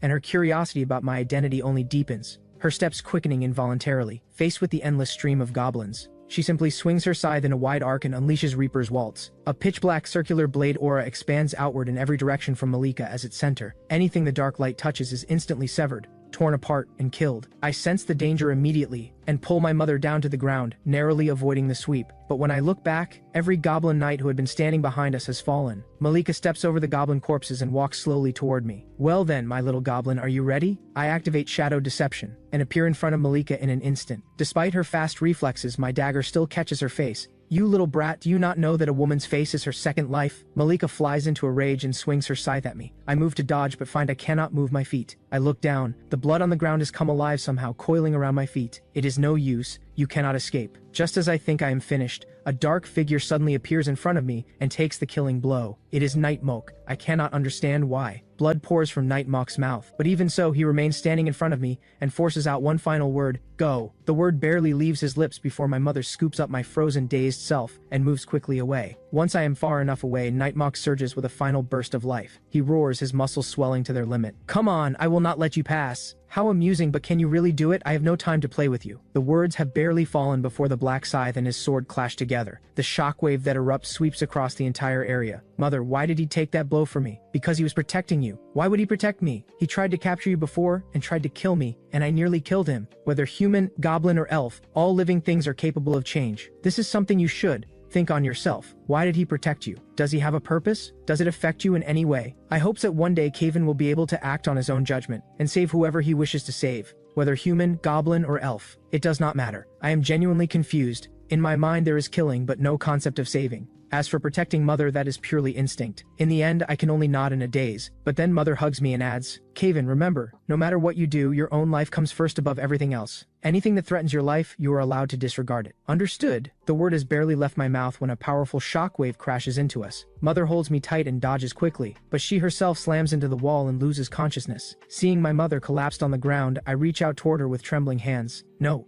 Mother, are you all right? With no response from her, a terrible thought takes hold in my mind. A nameless fury surges up from within me, and Malika, still completely unaware of what she has just unleashed, calls out, Did you really think you could run away? That foolish elf, did she actually consider herself a goblin's mother? Sacrificing herself to protect a goblin of all things? Now I have truly seen everything. She covers her mouth, doubled over with laughter. The moment the words land, I charge, dagger meets scythe, and the system immediately sounds, limit break activated. Your attributes will be significantly enhanced for a short period. I stare at the one who hurt my mother, teeth clenched in fury. There is only one voice in my mind, I will kill her. I will never forgive this. Malika is caught off guard by my sudden surge in power. A goblin in the growth stage, with this level of strength and speed, it is nothing short of a miracle, but she lets out a light laugh, applies a fraction of her strength, and a crushing force transfers through her scythe. I am sent flying in an instant. Your strength is still far too weak for me. Almost simultaneously, I adjust my posture, and in the blink of an eye, I vanish from Malika's sight. I reappear in her blind spot behind her, dagger aimed directly at her head. Malika senses it and quickly raises her scythe to block, only to find I have vanished again. Her brow furrows. She had not expected my concealment technique to be this formidable. She quickly runs out of patience and snaps. Damn brat, that's enough. Malika gets angry and magic erupts from within her. She tries to use the expanding aura to sense my location, but it is no use. She is astonished that someone as weak as me can remain calm while she is in a state of fury, and continue to maneuver against her with such sophisticated technique. It is really terrifying. The thought sends a bead of cold sweat down her forehead. She raises her hand and conjures a sphere of light, flooding the entire nest with brightness in an attempt to locate me. On the other side, the goblins urged forward by Night Moke have just arrived at the nest when they are met by the blinding light ahead. They all stop in their tracks and stare at the scene before them in disbelief. I am weaving through the dark shadowed corners of the nest, moving at a speed beyond their comprehension, striking at every blind spot Malika has. This is absolutely incredible. At this sight, every goblin present stops underestimating the small lower order goblin before them, and what they feel now is admiration, respect, and awe. By now, Malika has been driven into a desperate situation. Her body is covered in countless small cuts, but the wounds themselves are the lesser problem. The real trouble is the mysterious poison steadily seeping into her body. Even detoxification magic has no effect on it. If this continues, she will be worn down to death. In that moment, Malika goes berserk. Fine, if I cannot find you, I will bring everything down. It is clear she intends to take everyone with her. She releases a fireball many times larger than anything before, poised to obliterate the entire nest. I sense something is wrong,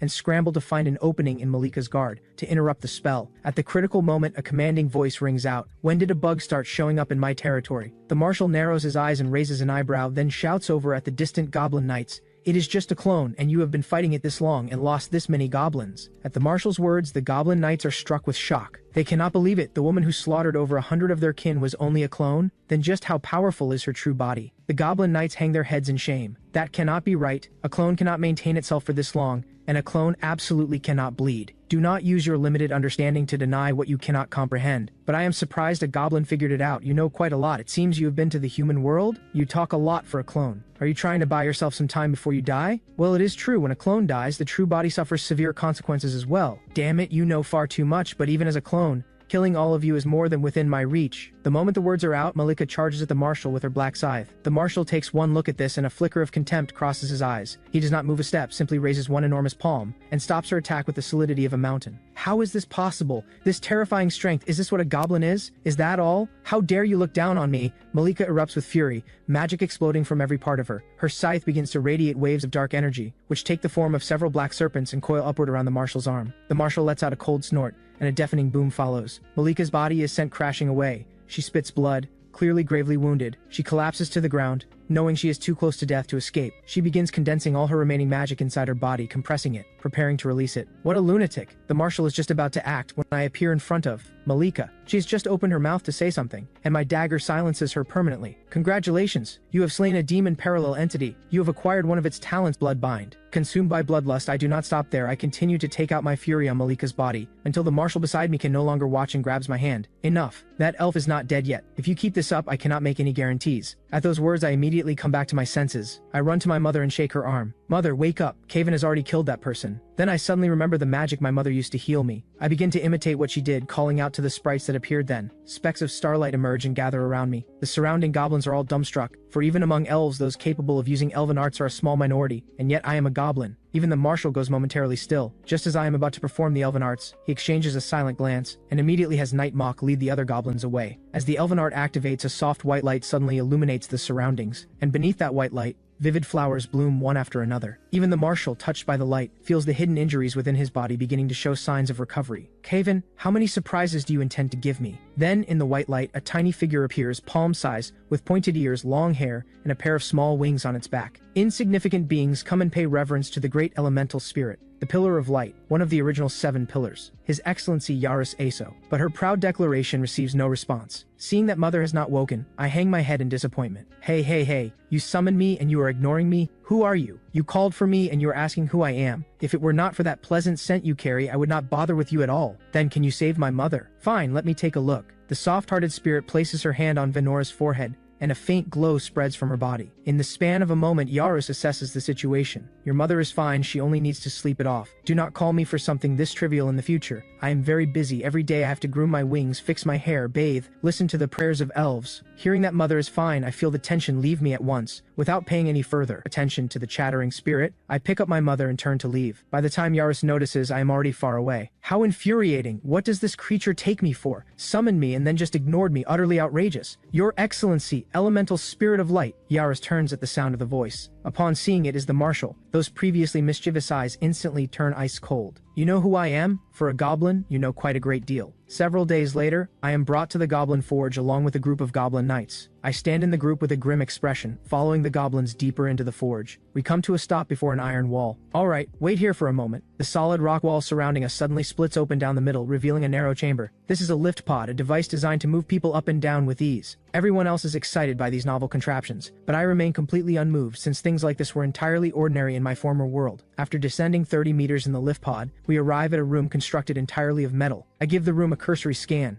If it were not for that infuriating old man wanting to come here, I never would have left my injured mother. Yaris is perched on my shoulder, looking around with wide-eyed curiosity. Wow, what is all of this? I never expected these ugly goblins to be capable of something like this. Little one, why are you not saying anything? I glance at Yaris, then sweep my gaze over the goblins in the room. I notice that aside from me, none of the other goblins can see this little spirit. Yaris seems to sense what I am thinking and whispers in my ear, "Do not worry, those lower goblins cannot see the great Yaris." Before long, led by Silvar, I am brought to an iron door. As the iron door swings open, I hear a familiar sound, a rapid succession of gunshots echoing through the spacious room. Could those be firearms? These are collectively called guns, high-level products from the Eastern continent. After tremendous effort, we have finally managed to replicate them. Silvar introduces their achievement with unmistakable pride. The other goblins are all eager to try, but I alone keep a stony expression, showing not the slightest reaction, which visibly irritates Silvar. What he does not know is that Yaris, sitting on my shoulder, is absolutely beside herself. What are all these things? They look incredibly interesting. I, the great Yaris, takes one little nap, and the world fills up with all of this. I tune out her chattering, and walk to the weapon rack, reaching out to take the only precision rifle on the shelf. After handling it briefly, I am deeply disappointed. A precision rifle is unlike other firearms.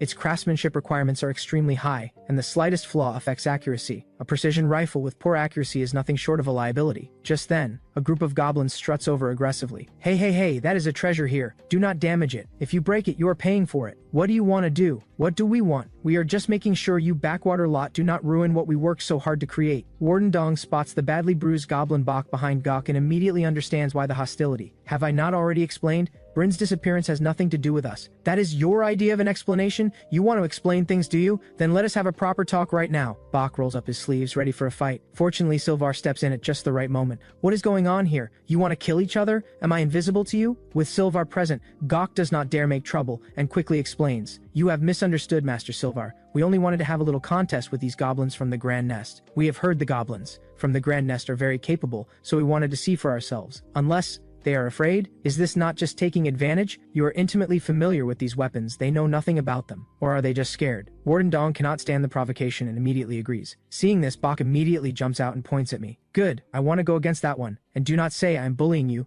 You get to choose, shooting or assembly, whatever you prefer. I continue examining the gun in my hand, without sparing Bok so much as a glance. Bok stamps his foot in fury beside me. You bastard, I'm going to humiliate you thoroughly and then kill you. Even Yaris is nervous on my behalf. Do you actually know how to use that strange toy? Then let us compete on disassembly and assembly of the rifle. This is not fair. You know these things inside out while we have never even seen them before. That is exactly why I let him choose in the first place. Of course, if you are frightened and want to back out, that is perfectly fine. Bok says this with a challenging look aimed at me. Even Yaris on my shoulder is getting frustrated. What is wrong with that ugly creature? Little one, if you beg the great Yaris, I will tell you the secret to winning. I pay Yaris's offer no mind, and turn to Bok. Fine, either works for me. Then let us begin. Warden Dong moves to intervene, but Shai advises otherwise. Do you not think Kaivan seems confident? Let us watch first. Losing is just losing, it is not going to kill anyone. By now, Bok and I are already at the workbench. Bok is supremely confident. There is no way he will lose to someone with no experience. What he does not know is that I am no novice at all. In my past life, I grew up handling things like this. I know these weapons better than anyone. Bok puts on a face of supreme arrogance. The moment he picks up his gun, he expects to turn and see me fumbling helplessly, but finds that my rifle is already halfway disassembled, and barely 1 second has passed. The other goblins watching are equally stunned. Only when I slap the fully reassembled rifle down on the table with a sharp crack, does everyone snap back to their senses. Bok, what are you standing there for? Hearing Gok's voice, Bok snaps to and begins his disassembly, but it is already too late.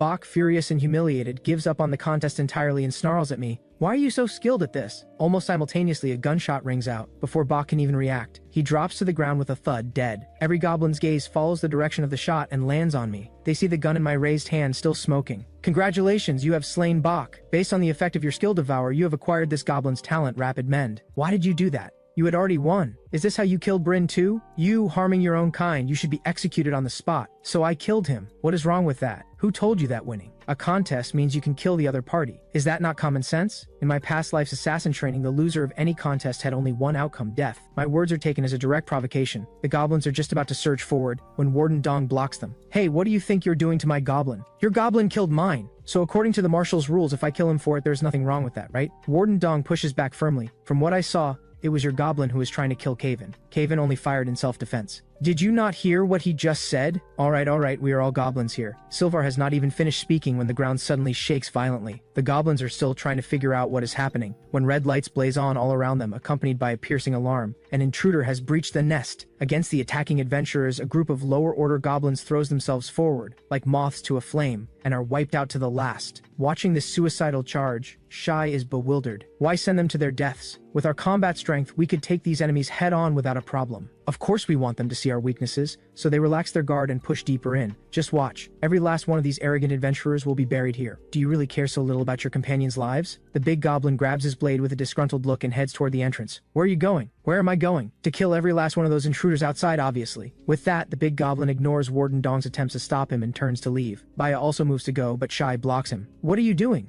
Someone like you going out there is anything other than suicide. Shai hoists Baya off the ground with one hand. Baya kicks his feet and struggles with everything he has. He has to get out there immediately and remind those adventurers of the situation and tell them to run. Otherwise, those people will surely die here. With that thought burning in him, Baya lashes out and grabs at Shai. Oh, quite fierce. But I cannot let you go and cause trouble. If you do not want anything to happen to that girl in your room, you had best stay quiet. Yaris, watching all of this, wears a knowing smile. At this point, the goblin's eyes are all fixed on the large screen, but I care nothing for it. Instead, I remember my arrangement with Cress, and simply walk straight out of the weapons training area. Gok spots me slipping away and immediately brings people to follow. But after a single turn, I have vanished without a trace. I have already made my way to the third underground level of the goblin nest. Having shaken off those following me, I walk alone through the corridor, observing my surroundings, and mapping the layout as I go. Suddenly I sense movement, and immediately conceal my presence and hide. Not far away, I discover Rugnar in conversation with a human woman.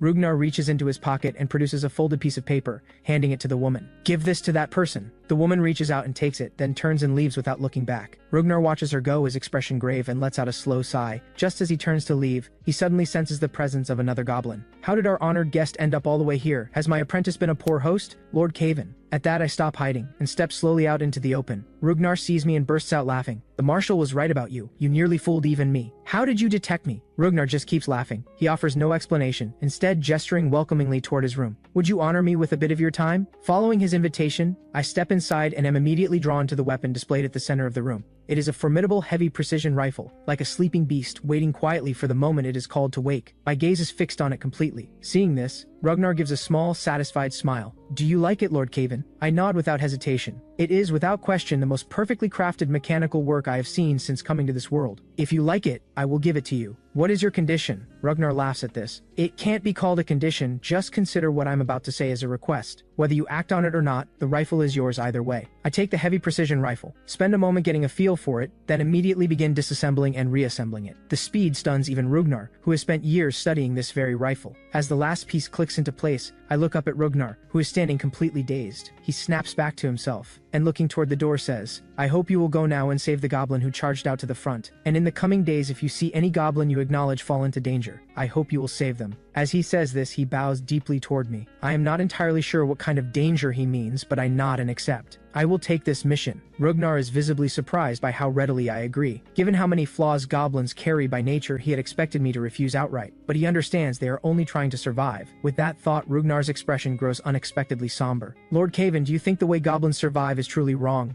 Our kind has no females of our own. The only way we can continue is by taking females from other races. I can understand why they hate us for it, but we only want our kind to go on. He grows more and more agitated as he speaks, looking up at me with the hope of an answer. But to his surprise, I respond with complete indifference. How would I know? Wrong is wrong. What's there to think about? My bluntness leaves him at a complete loss. I glance at Ragnar, who is now hunched over, murmuring to himself. Store the heavy precision rifle in my storage ring. Paying him no further attention, I step outside, scan the surroundings, no goblins in sight. At this moment, Gok is prowling the corridors with a vicious look, searching for me. Where in the world did that damned little brat disappear to? He had better hope I do not find him, or else. Just then, he catches a familiar voice, accompanied by the voice of a human woman. He peeks around the corner of the wall and is stunned to find Anvil in conversation with a human woman. But in the blink of an eye, both of them vanish. At that very moment, Anvil's voice comes from directly behind him. What are you doing? What did you see? Gok feels a sudden, inexplicable pressure wash over him and takes an involuntary step back. Anvil sees this and gives a faint smile. No matter. What is done is done. What good would talking do now? Gok is still puzzling over what those words mean, when a sword flashes from its scabbard like lightning and Anvil's figure blurs, a vicious slash of sword energy driving straight down at him.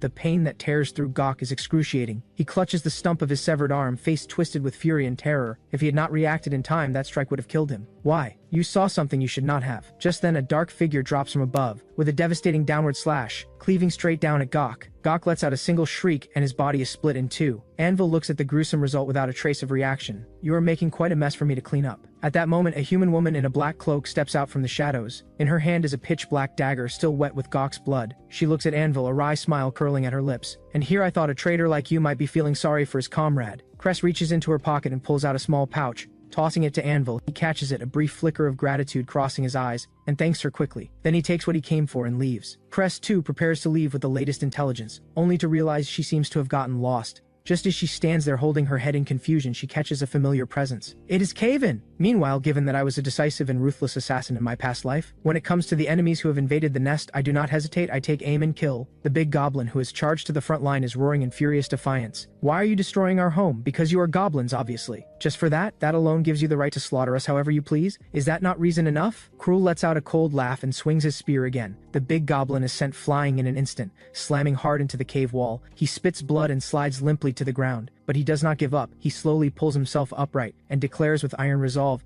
I will kill every one of you, no matter what it costs. But the only response he gets is Cruel's contemptuous laughter. What a shame, you are far too weak right now, you cannot do a thing. The words have barely left his mouth before Cruel tightens his grip on his spear and moves in for the kill. But the very instant the spear is about to pierce the big goblin's body, the entire nest seems to shudder as though struck by an invisible force. A deafening gunshot explodes through the cave. An instant later, a bullet closes in on Cruel at a speed the eye can barely follow. Cruel senses the danger on instinct and rapidly raises his magic barrier to meet the sudden attack. To his shock, he discovers that the barrier he believed unbreakable shatters against the bullet as though it were nothing. He can only watch helplessly as the bullet punches through the barrier and tears through his shoulder. How is this possible? I had the barrier up. No weapon should be able to penetrate my body. What is going on? At that very moment, a dark figure silently materializes in front of the big goblin, reaching out to yank the wounded big goblin away. Cruel spots this and immediately shouts, Mord! The instant the name leaves his lips, a blazing golden figure streaks forward like lightning and lunges at me. It is Mord. Do you think you can run? Not a chance. I react instantly. I hoist the big goblin and fling him forward, then shift position in a blur, neatly evading Mord's strike. Just then, a pleasant woman's voice rings out from above. Oh? Still trying to escape? One after another, blazing fireballs rain down from above, bearing straight for me. The scorching waves of heat force me back step by step. In the firelight, Sarah steps into view with an unhurried, graceful stride. I fix a wary gaze on the three of them. I can feel that all three are significantly stronger than me. In a straight fight, I have no chance whatsoever. Just as I am considering using the big goblin as bait, Cruel recognizes me. So you are that goblin. Since you have come all this way, leave your life here. Then come on, I dare you to try and kill me. Do not worry, none of you are going anywhere. Cruel loosens up and is about to make his move, when Anvil's voice suddenly rings out from inside the nest. A fully armed goblin squad bursts out from the nest, rifles in hand,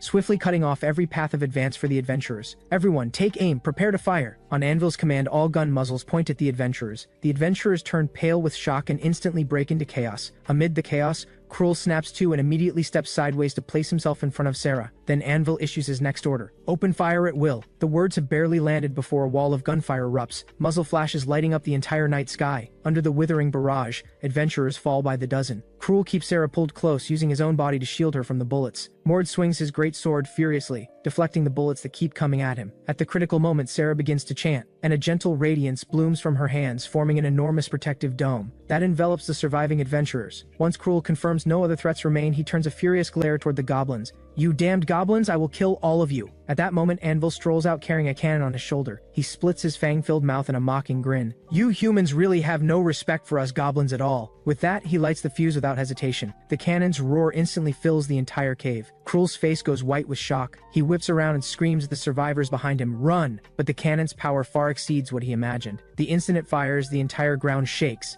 and the whole nest shudders with it. When the smoke clears, nothing remains on the ground but ruin and the bodies of adventurers. Anvil's eyes are full of smug satisfaction. He turns a proud gaze toward me, but at this moment, the big goblin wants to press the advantage and slaughter every last human, and I block his path. "What gives you the right to stop me? Do you have any idea how many of us those damn humans have killed?" I say nothing. I simply turn slowly and stare at Big Goblin, intimidated by my presence. The Big Goblin takes several involuntary steps back. He quickly recognizes his own weakness and steels himself to challenge me, but the moment he braces himself, a sharp searing pain erupts in his chest. It never crossed his mind that the very goblin who just saved his life would now drive a blade into him without hesitation. Only I know that my dagger has deliberately missed anything vital. I pull the dagger free and give him a cold warning. "If you ever cause my task to fail again, the next time I will not miss." The big goblin spits blood. His body buckles and he drops to one knee. Anvil watches my retreating figure and is just about to say something comforting to the big goblin, when the big goblin lets out an awed exclamation. "That was incredible, he is so cool." At those words, Anvil's outstretched hand freezes in midair. He stares in bafflement. "Is something wrong with your head? He just drove a dagger into your chest." The big goblin slowly gets to his feet, turns toward where I disappeared and goes after me. Anvil moves to stop him, but then notices that the stab wound on his chest has already stopped bleeding and shows signs of healing. They are both monsters. After the battle, I return to the goblin nest and quietly push open the door. I'm met by the sight of Vera's face, first tense, then slowly relaxing. Yaris catches this exchange and teases, "Is this what they call keeping a beauty in a golden house?" I ignore the jab and walk straight into the room, tossing a large bag to Vera. "Food." I then take out my dagger and other weapons and begin maintaining them. Vera opens the bag carefully and finds an assortment of fruit. Then her gaze drifts to another bag beside me. I immediately pull it close and fix her with a guarded stare. "What is that?" "It's a gift for my mother." Vera's eyes go wide as she looks up at me. She never expected to hear the word mother from a goblin. It is common knowledge that goblins have no concept of a mother. They have no females of their own, which is precisely why they take them from other races. While Vera is lost in her thoughts, I have already finished checking my gear and opened the door. Seeing me about to leave again, Vera quickly asks, "Where are you going?" "Home. Can I come with you?" All she wants right now is to escape this nest, and she figures that staying close to me might give her a better chance at getting out. I refuse outright, but then reconsider. If Mother has been stuck alone in that dark room all this time, I change my answer. Next time, Vera does not push further. I head straight out of the middle nest and run in the direction of the grand nest. That is where my true home is. But not long after I leave, a pair of sharp eyes gleam with killing intent in the darkness, slipping silently into the shadows. In that instant, a spear tears through the air aimed straight at my back. With no time to dodge, I act without thinking. I activate my skill and sink into the shadows. Cruel lets out a cold snort and reflects moonlight off the flat of his spear blade, driving me out of the shadows. "Well, I did not expect to run into you again. I am in a foul mood today. You will do nicely as an outlet. Blame your own bad luck." He tightens his grip on the spear and lunges at me, but his smile freezes almost immediately, because he sees with his own eyes that the instant the spear should have pierced me, I have dissolved into shadow and vanished into thin air. A shadow double? When did that happen? He scans in every direction and finds no trace of me. Just as he is puzzling over how I slipped past his senses, a thunderous gunshot rings out. The next second, a bullet punches through Cruel's body. Fortunately, he managed to shift just in time to spare his heart, otherwise he would already be a corpse. The wounded Cruel lets out a roar of fury, as a surge of powerful magic erupts from within him. Then another bullet fires from the darkness, heading straight for his heart. But something remarkable happens. The instant the bullet is about to reach him, it is deflected completely. Standing in the trees, I cannot help but wonder, what just happened? Then I recall what the marshal once told me. That strange force is magic. So magic is winding around Cruel's body, forming an impenetrable barrier. Looking at it now, it is not mere wrapping. It is mana circulation through the body's channels, reinforcing his constitution and reducing consumption, making him exceptionally resilient and powerful. To test this theory, I chamber another round, and take aim at Cruel. Meanwhile, Cruel is still taunting, "Come out, you rat hiding in the corner. Those precious bullets of yours are nothing but toys to me. They cannot so much as scratch me." The next second, a shot rings out and a bullet punches clean through his right hand. "Damn it!" He stares wide-eyed at the wound. Then another bullet strikes his left foot. Blood flows freely from the wound, but a smile spreads across Cruel's face. He murmurs to himself, "Found you." Through the scope, I observe Cruel clearly and see that he has concentrated all his mana around his heart. I adjust the scope and search for a new target point, preparing to aim elsewhere of his for a killing shot. Then suddenly, a chill creeps up from behind me. Without hesitation, I immediately vacate my position. The next second, the tree where I had been standing is hacked to splinters. Keeping my composure, I raise the rifle and begin firing from a new position each time. But every tree I land on is split apart immediately after. After several exchanges, Cruel's roar erupts through the forest. "Damn goblin brat, I will kill you." Then an overwhelming surge of magic explodes from within Cruel, rapidly concentrating in his spear,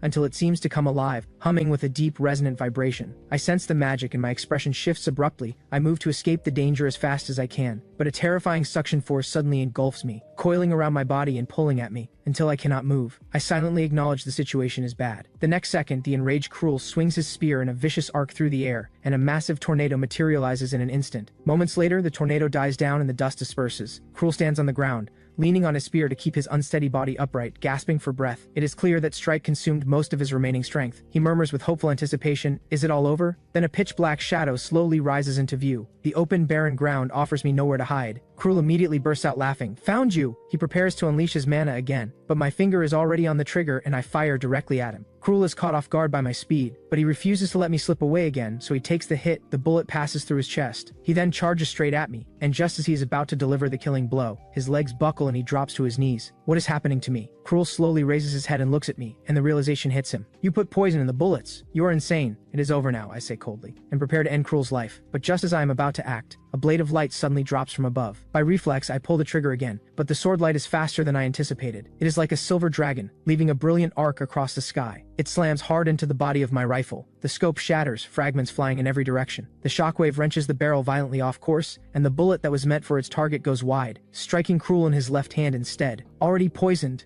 the bullet hit sends Cruel's body swaying, but through sheer force of will he keeps his grip on his spear, refusing to let himself fall, holding himself up on one knee. Then a furious roar sounds. It is Mord. He charges with his sword. "You damned goblin! How dare you hurt brother Cruel!" At the sight of him, I immediately sharpen my focus and fall back several steps, putting distance between myself and Mord. At the same time, I stow the rifle and draw a sharp dagger from my waist, readying myself for his assault. "Be careful, that goblin uses poison and his concealment is exceptional. Lose focus and you will lose him." Mord gives a nod and keeps relentlessly on my heels. As time passes, the poison in my own body begins to take effect. My stamina has been nearly drained by the fight with Cruel. In a single moment, the paralytic toxin causes my movements to stiffen, and the battle-hardened Mord catches it. He seizes the opening and knocks the dagger from my hand. It is over! But just as he moves to take my life, he finds no trace of panic on my cold face. A vague and unsettling premonition stirs within him, but he draws a breath and brings his sword down at me anyway. The very instant the blade is about to reach my body, something remarkable occurs. My outline blurs and darkens, my entire body beginning to merge into shadow. But just as I am about to vanish completely, a beam of moonlight strikes me and forcibly drives me out of the shadow. I glance back. Cruel is lying on the ground nearby, his spear beside him reflecting the moonlight. "Mord, kill that brat. I will take you out for a feast when we get back." Mord swings at me again. Strangely, my expression still does not change. Just as the sword is about to fall, a pitch-black object appears in my hand. Mord takes a closer look. It is a bomb. His heart lurches. And the next second, a tremendous blast shakes the entire battlefield, fire swallowing us both in an instant. Through the billowing smoke and dust, Mord forces his eyes open. A sharp flash of light cuts through the smoke, splitting it apart to reveal my silhouette. I am holding the rifle, barrel aimed directly at Mord. "I will not let you run." Mord ignores the burns on his body and forces himself forward through the pain. I pull the trigger and fire straight at him, but in the instant the bullet is about to connect, he dodges it at a speed that defies belief. Even I find it impossible to fathom. It is useless. Any ranged attack within my field of vision cannot hit me. With that, a devastating slash comes in almost too fast to track. I throw everything I have into raising my dagger across my chest to block it, but the moment my dagger meets the blade, it shatters. The shockwave hurls me backward. I move to use the momentum to create distance between us, but the next second he has already reappeared in front of me, his sword pointed at my throat. A flash of inspiration, I fling dozens of bombs in every direction around me. Several of them land near Cruel. Mord sees this and does not hesitate. He immediately falls back to defend. I fire again while he is repositioning, but he dodges every shot. Mord laughs out loud. "Useless. With my skill, your bullets will never hit me." But I raise the rifle again, and this time I aim at Cruel. Mord assumes I am still targeting him and laughs loudly. "It's useless.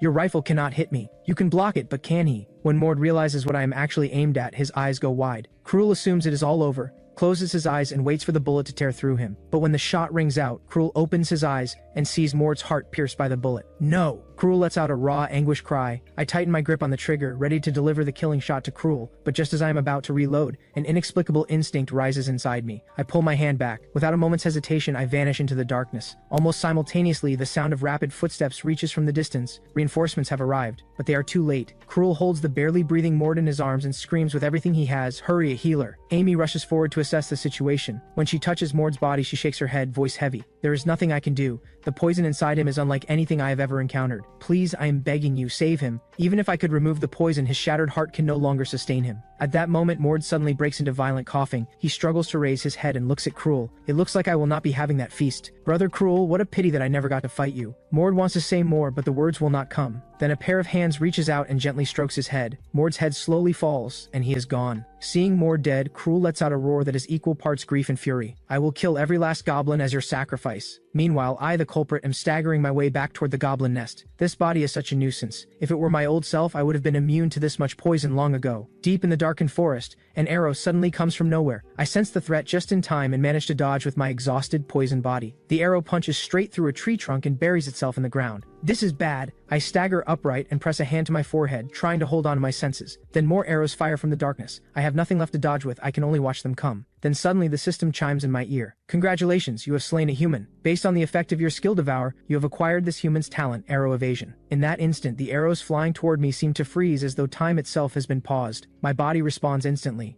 weaving through the rain of arrows with perfect precision. The elves lurking in the shadows stare wide-eyed in disbelief. How is that possible? Keep firing. I refuse to believe he can keep dodging forever, but in the blink of an eye, I have already vanished. The young elf warrior scans around in frantic confusion, his eyes filled with bewilderment and urgency. This cannot be serious. We are elves, favored by nature. How can we possibly lose track of a goblin in this forest? But the words are barely out before they seem to catch in his own throat. He tries to find any trace of me, but there is nothing. Just as he is on the verge of disbelief, a sharp whistle of something cutting through the air rings out, and Limru jerks his head upward to see countless pitch-black objects falling from the sky like a meteor shower. Watch out! The bombs detonate in a cascade of explosions, the shockwaves scattering the team of elves entirely. The elf girl Lias is thrown violently by the blast wave and slams hard against the base of a massive tree. At that very moment, a dark figure closes in on her rapidly. It is a pointed-eared goblin. She squeezes her eyes shut on instinct, bracing for death, but the blow she expects never comes. When she opens her eyes, she finds my puzzled gaze looking back at her, with an inexplicable glimmer of something like happiness in it. Lias does not understand why I am looking at her with such confusion, and I, mistaking her expression of disgust for the unique way people like my mother say hello,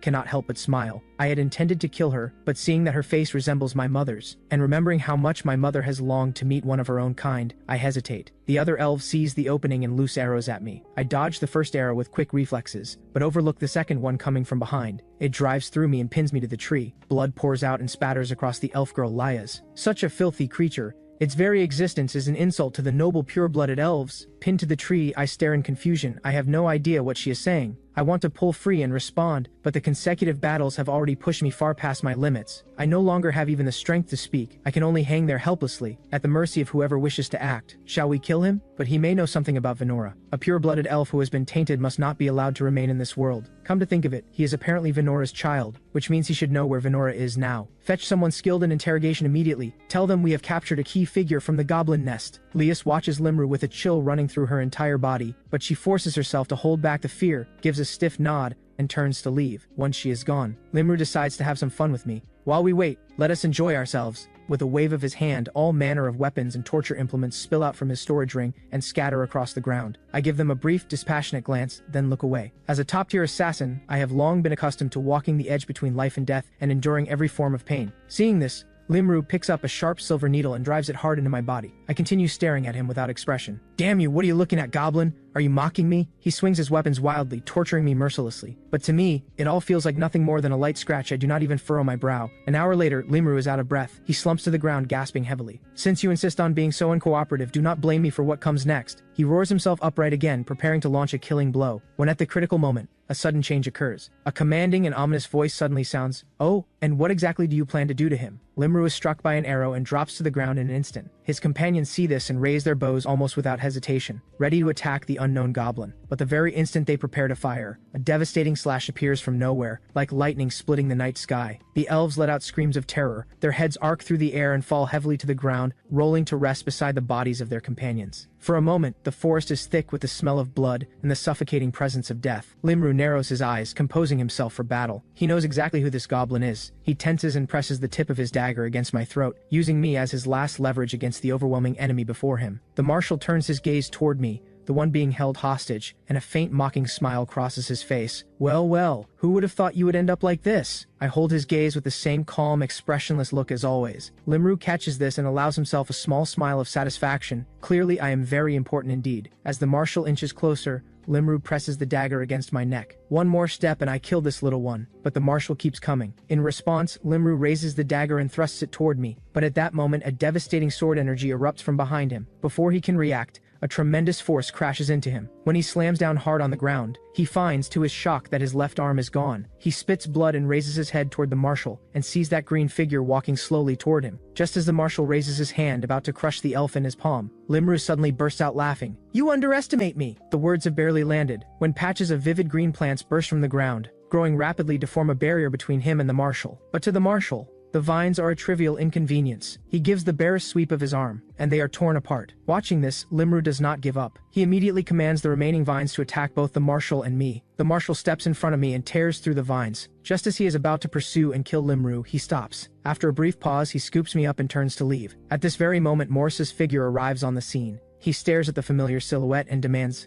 "Why are you here?" The marshal says nothing, leaving Morris only that familiar yet foreign retreating figure. Morris moves to give chase, when the ground suddenly shakes violently. Countless vines burst from the earth and seal off every direction ahead of him. At the same time, urgent footsteps rush in from nearby. Goblin after goblin pours out of the darkness and closes in around Morris. Then the world voice chimes in his ear. "Enemy goblins detected. Your personal skill Goblin Bane activates. Your hatred for goblins surpasses all measure. Attack power against goblins increased by 200%. As the notification sounds, the mana within Morris ignites and boils over in an instant. He lets out a raw battle cry and throws himself into the mass of goblins. Meanwhile, on the other side, Malika is nursing her head with a pained grimace. "I never expected this. The marshal of this nest actually killed my clone, but it is not a great issue." As she says this, she looks up at the marshal's castle before her, and lets out a quiet laugh. After all, the marshal has already left, which means there is nothing inside the nest that can threaten me. With that thought, she slips silently into the castle, and finds Alara in one of the rooms. "By the way, your holiness the saint, how long are you planning to keep pretending to sleep?" Caught out, Alara has no choice but to open her eyes and face the uninvited guest before her. "From the moment I was bound to the pyre, I ceased to be a saint. You may call me Alara, or, if you prefer, the marshal's wife." At those words, an indescribable feeling wells up inside Malika. She cannot believe that Alara, the one who once defeated the Demon King, has become the Goblin Marshal's wife. Looking at this Alara who, without divine power, remains so completely composed, Malika's eyes light up. This place has the Marshal, that peculiar little goblin, and even a pure-blooded elf. The Demon King loves nothing more than interesting things, and he happens to be looking for a new residence. So what do you say, should we? Before Malika can finish, a terrifying killing intent erupts from Alara. "Do you truly believe I cannot kill you?" Malika actually steps forward at that. "Lady Alara, do you still believe you are still the highest existence of the church favored by the gods, the Saint Alara? Ow, you probably can't even use low-level divine spells, can you?" The words have barely landed before Alara raises her hand, and a terrifying force surges from within her. Malika is genuinely surprised by this. Just as she opens her mouth to say something, a sacred radiance floods the entire hall. Malika vanishes the instant the light ignites, leaving one sentence hanging in the air. "How unexpected, the one said to be the god's most faithful servant, doing something like this." Alara, hearing those words, stands motionless in place, and a complicated emotion flickers through her eyes. At this moment, Lias arrives in the forest with the adventurers, and at the sight before them they all freeze. The proud elves who had been there are now separated from their heads, and of Limru, there is no trace at all. But what shocks them even more is Morris, standing atop a pile of goblin corpses. To kill this many goblins in such a short amount of time, his strength must have reached gold rank. Amy whispers into Fiona's ear, "The boss is angry." At that, Fiona's gaze sweeps across the goblin bodies, as though searching for something. Commander Edward, witnessing this, is beside himself with excitement. He never imagined Morris was this powerful. But amid so many faces full of elation, a small number are filled with barely concealed resentment. Krul's face is the darkest of all. He can practically feel the stares others are directing at him. Just then, a heavy rain suddenly pours down. Morris stands on the pile of bodies and lets the rain wash over him. Is it really him? With that thought, he slowly closes his eyes, and time seems to flow back 10 years. At that moment, a voice pulls him back from the memory. "Mr. Morris, it is raining. We should head back soon. Then we can discuss the plan for the goblin nest." Morris only says without inflection, "Give it a few days." He walks away from Edward as he says it, not giving the man's words a second thought. Right now his mind holds only that familiar silhouette. When he catches his teammates looking at him with concern, Morris gestures to let them know he is fine. Only Dita watches the direction he disappears in, lost in thought. Meanwhile, I voice my protest from the marshal's back. "Let me go." I try to get down, but no matter how hard I strain, my body refuses to obey me. Sensing my resistance, the marshal pauses for a moment, then slowly says, "We are going home." I blink at that and look at his weathered, wrinkled face. The marshal glances back at me over his shoulder, nods, and repeats, "Going home." Hearing that, I think of my mother, Venora, and I stop fighting. I settle quietly on his back. The marshal carries me back to his home. The instant he steps through the door, the marshal catches an unusual scent. Before he can say anything, a A graceful figure rushes toward them. "You are back, Theron," and then the words catch in her throat. Her gaze falls on me. The sight of my wounds all over fills her with distress. The moment she reaches to take me from the marshal's arms, my eyes snap open. I draw my dagger and my hair away from striking when I realize it is Alara, and I stop. But Alara lets the dagger pass through her palm. She still wants to stroke my head. I stare at her wide-eyed, unable to understand why she would do that. But from her, I sense a comfort that I have only ever felt from my mother. Alara gives a gentle smile, a faint white light glowing in her hand. Sleep. The word has barely left her lips before sleep washes over me like a tide. My eyes close slowly, and I slip back into dreams. Seeing me asleep, Alara slowly takes out a set of medicines and begins treating my wounds. Once Alara finishes treating me, the marshal sniffs the air and asks with concern, "What happened here? Did someone from the demon race come?" Alara slowly shakes her head, her expression somewhat grave. "Just a little demon, but that demon called Malika is not weak." At the same time, Malika spits up blood. She tightens her fists as though trying to suppress the fear and shock rising from deep within her. Damn it, worthy of someone who once defeated the Demon King. Even cast aside by the gods, she still wields this kind of power. A cold smile curls at the corner of Malika's mouth, even as her eyes burn with excitement. She never expected that Alara had become a sorcerer. She can already imagine what those stubborn old fossils in the church would say if this news reached them. With that thought, a sly smile spreads across her face. At this moment, within the grand nest, the creak of a door opening startles Venora awake. "Kaven, is that you?" The words have barely left her before Venora goes still. The marshal is standing in the doorway. At the sight of him, her body trembles uncontrollably. But when she sees me on the marshal's back, covered in bandages, she instinctively snatches me into her arms and steps away from the marshal. "What happened to Kaven?" The marshal hesitates a moment before speaking. "The elves did this." At that word, Venora looks at him as though trying to read something from his face. The marshal only meets her gaze briefly. "I am simply letting you know your presence is not good for him." With that, the marshal turns and leaves. Only once he is gone does Venora allow herself to break down quietly into tears. The sound stirs me from sleep. I open my eyes, see my mother's reddened eyes, and ask with worry, "Mother, what is wrong?" Venora does not answer. Instead, she asks, "Were your injuries caused by elves?" I tilt my head in confusion. I am not sure what kind of creature Mother means by elves. The ones with pointed ears like Mother. At that, I nod immediately. "Mother, why did those elves want to kill me? They said I was a filthy existence." Hearing this, fury surges inside Venora, but she knows showing it will only make me worry. In the end, she swallows it down and forces herself to explain. "But you must never believe what those bad elves say. Kaven, you are the most precious thing in Mother's heart." I nod at that and drift back to sleep. At this, Yara suddenly hops out from my shoulder and tries once again to convince Venora to form a contract, but Venora refuses her again. At this moment, in a room within the middle nest, Baya's mind keeps echoing with my words. He does not fully understand them, but he knows what the goblins do to women is wrong. While he is sitting with that thought, a pair of hands gently rest on his head, and a voice offers comfort. "Do not cry." Baya looks up at Tessa, and his eyes go resolute in an instant. "Thank you. I will get you out, I promise." Even now, Tessa cannot bring herself to believe that the goblin in front of her will really let her escape. Just then, a violent banging erupts from the room next door, along with a goblin's voice. "Hey, get out here! Was it you that killed Gok, you little wretch?" Baya's ears prick up immediately. Beside him, Tessa flinches in fear and shrinks into the corner. Baya takes her hand and tries to comfort her in a trembling voice. "As long as we do not go out." The words are not even finished before a woman's scream cuts through the wall. At the sound of that anguished cry, Baya's body begins to tremble uncontrollably. Seeing his fear, Tessa grips his hand tightly. "Please stay here, I am frightened." But the next second, he slowly loosens her grip and charges toward the room next door. The moment the door swings open, he slashes at the goblin's arm with his dagger. A shriek follows, and Henry releases his grip on Vera's throat, then drives a kick into Baya's stomach. Baya loses control of his body in an instant and crumples to the floor.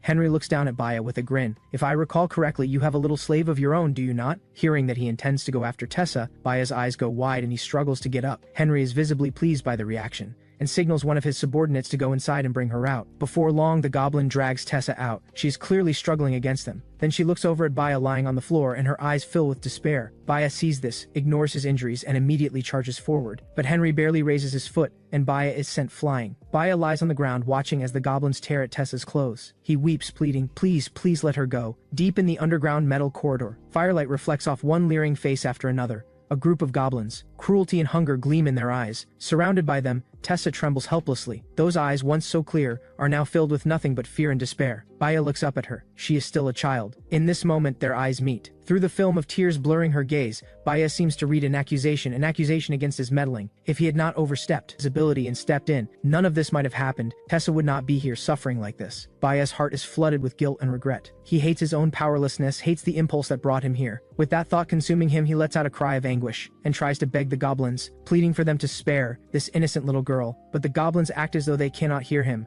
and keep closing in on Tessa. Baya struggles with everything left in him, trying to break free and reach the little girl, but his strength is nothing against them. Just then, a figure bursts out from the side. Vera, seeing that the goblins would not even spare a child this small, is overcome with fury and indignation. Ignoring her own wounds, she throws herself forward without regard for her safety, trying to stop the goblins. But Henry only sneers and drives his foot into her abdomen. You still have time to worry about others? Brave as Vera is, her strength is nothing before a higher-order goblin. A single kick sends her crashing to the ground. She clutches her stomach, groaning in pain. It hurts. She forces herself to look up through the pain, staring at the goblins closing in on Tessa. Her heart is full of fury. She cannot understand how cruelty like this can exist in the world. But how could those born to privilege ever understand? Cress, hiding in the corner, watches all of this with a cold expression and no intention of intervening. This kind of thing happens regularly in certain dark corners of the world, the slums especially. She could save the people here, but what about the women still locked in cages elsewhere? Her priority right now is to collect and relay the map intelligence. Cress tightens her fist. Just a few more days. Once I get this intelligence out, it will be the death of these goblins. But a sharp grating sound of metal scraping cuts through the silence, and Vera's attention is yanked toward it. She sees a goblin, scarred all over, with a torn ear, dragging himself across the floor with what little strength he has left, and yet his eyes still burn with determination. Even gravely wounded, he keeps moving towards something. Vera suddenly remembers the moment Baya came to save her, and she thinks of me, the goblin who helped her. Perhaps not all goblins are evil. In that single instant,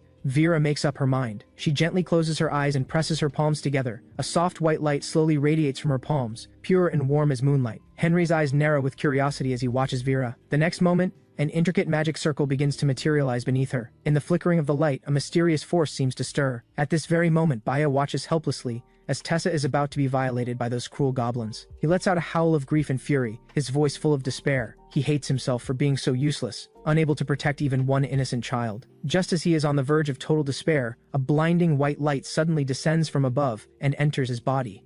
He feels a powerful force spreading rapidly through his body. His wounds heal at a visible rate, and his strength surges to a level far beyond before. Tessa's voice is exceptionally faint amidst the chaos. No, please, no. But her body is still held fast in the goblin's grip, her clothes torn to shreds. Her delicate eyes are filled with terror and helplessness, her cries for help coming again and again. But the only answer is the goblin's cruel laughter and the sound of tearing. From the moment she was taken to the goblin nest, her fate was sealed. Perhaps this is the punishment gods give to children who do not know their place. The goblins look at the despairing Tessa and roar with laughter. Ha! She is already broken and we have not even started. Just as they are about to proceed, a flash of green light tears through the air, and the goblins scream as they are hurled backward. Then a familiar voice sounds beside Tessa's ear. I will get you out of here, I promise. She looks up to find Baya standing between her and the goblins, but her voice is hollow and empty, drained of everything but despair and numbness. It does not matter anymore. Her clothes have been torn away, leaving her exposed. How could she find the will to run now? The sight of her cuts through Baya like a blade. He knows Tessa no longer trusts him, but he does not give up. He tightens his fist and looks forward with unyielding resolve. Please believe in me. This time I will get you out safely, I swear it. The oath has barely left his mouth when a chilling laugh erupts from behind him. Then an enormous rough hand reaches out from the shadows without a sound and presses down precisely onto his small skull. Baya tries to look back, but all he sees is darkness, as though the entire world has caved in around him. With a thunderous impact, the ground splinters beneath him.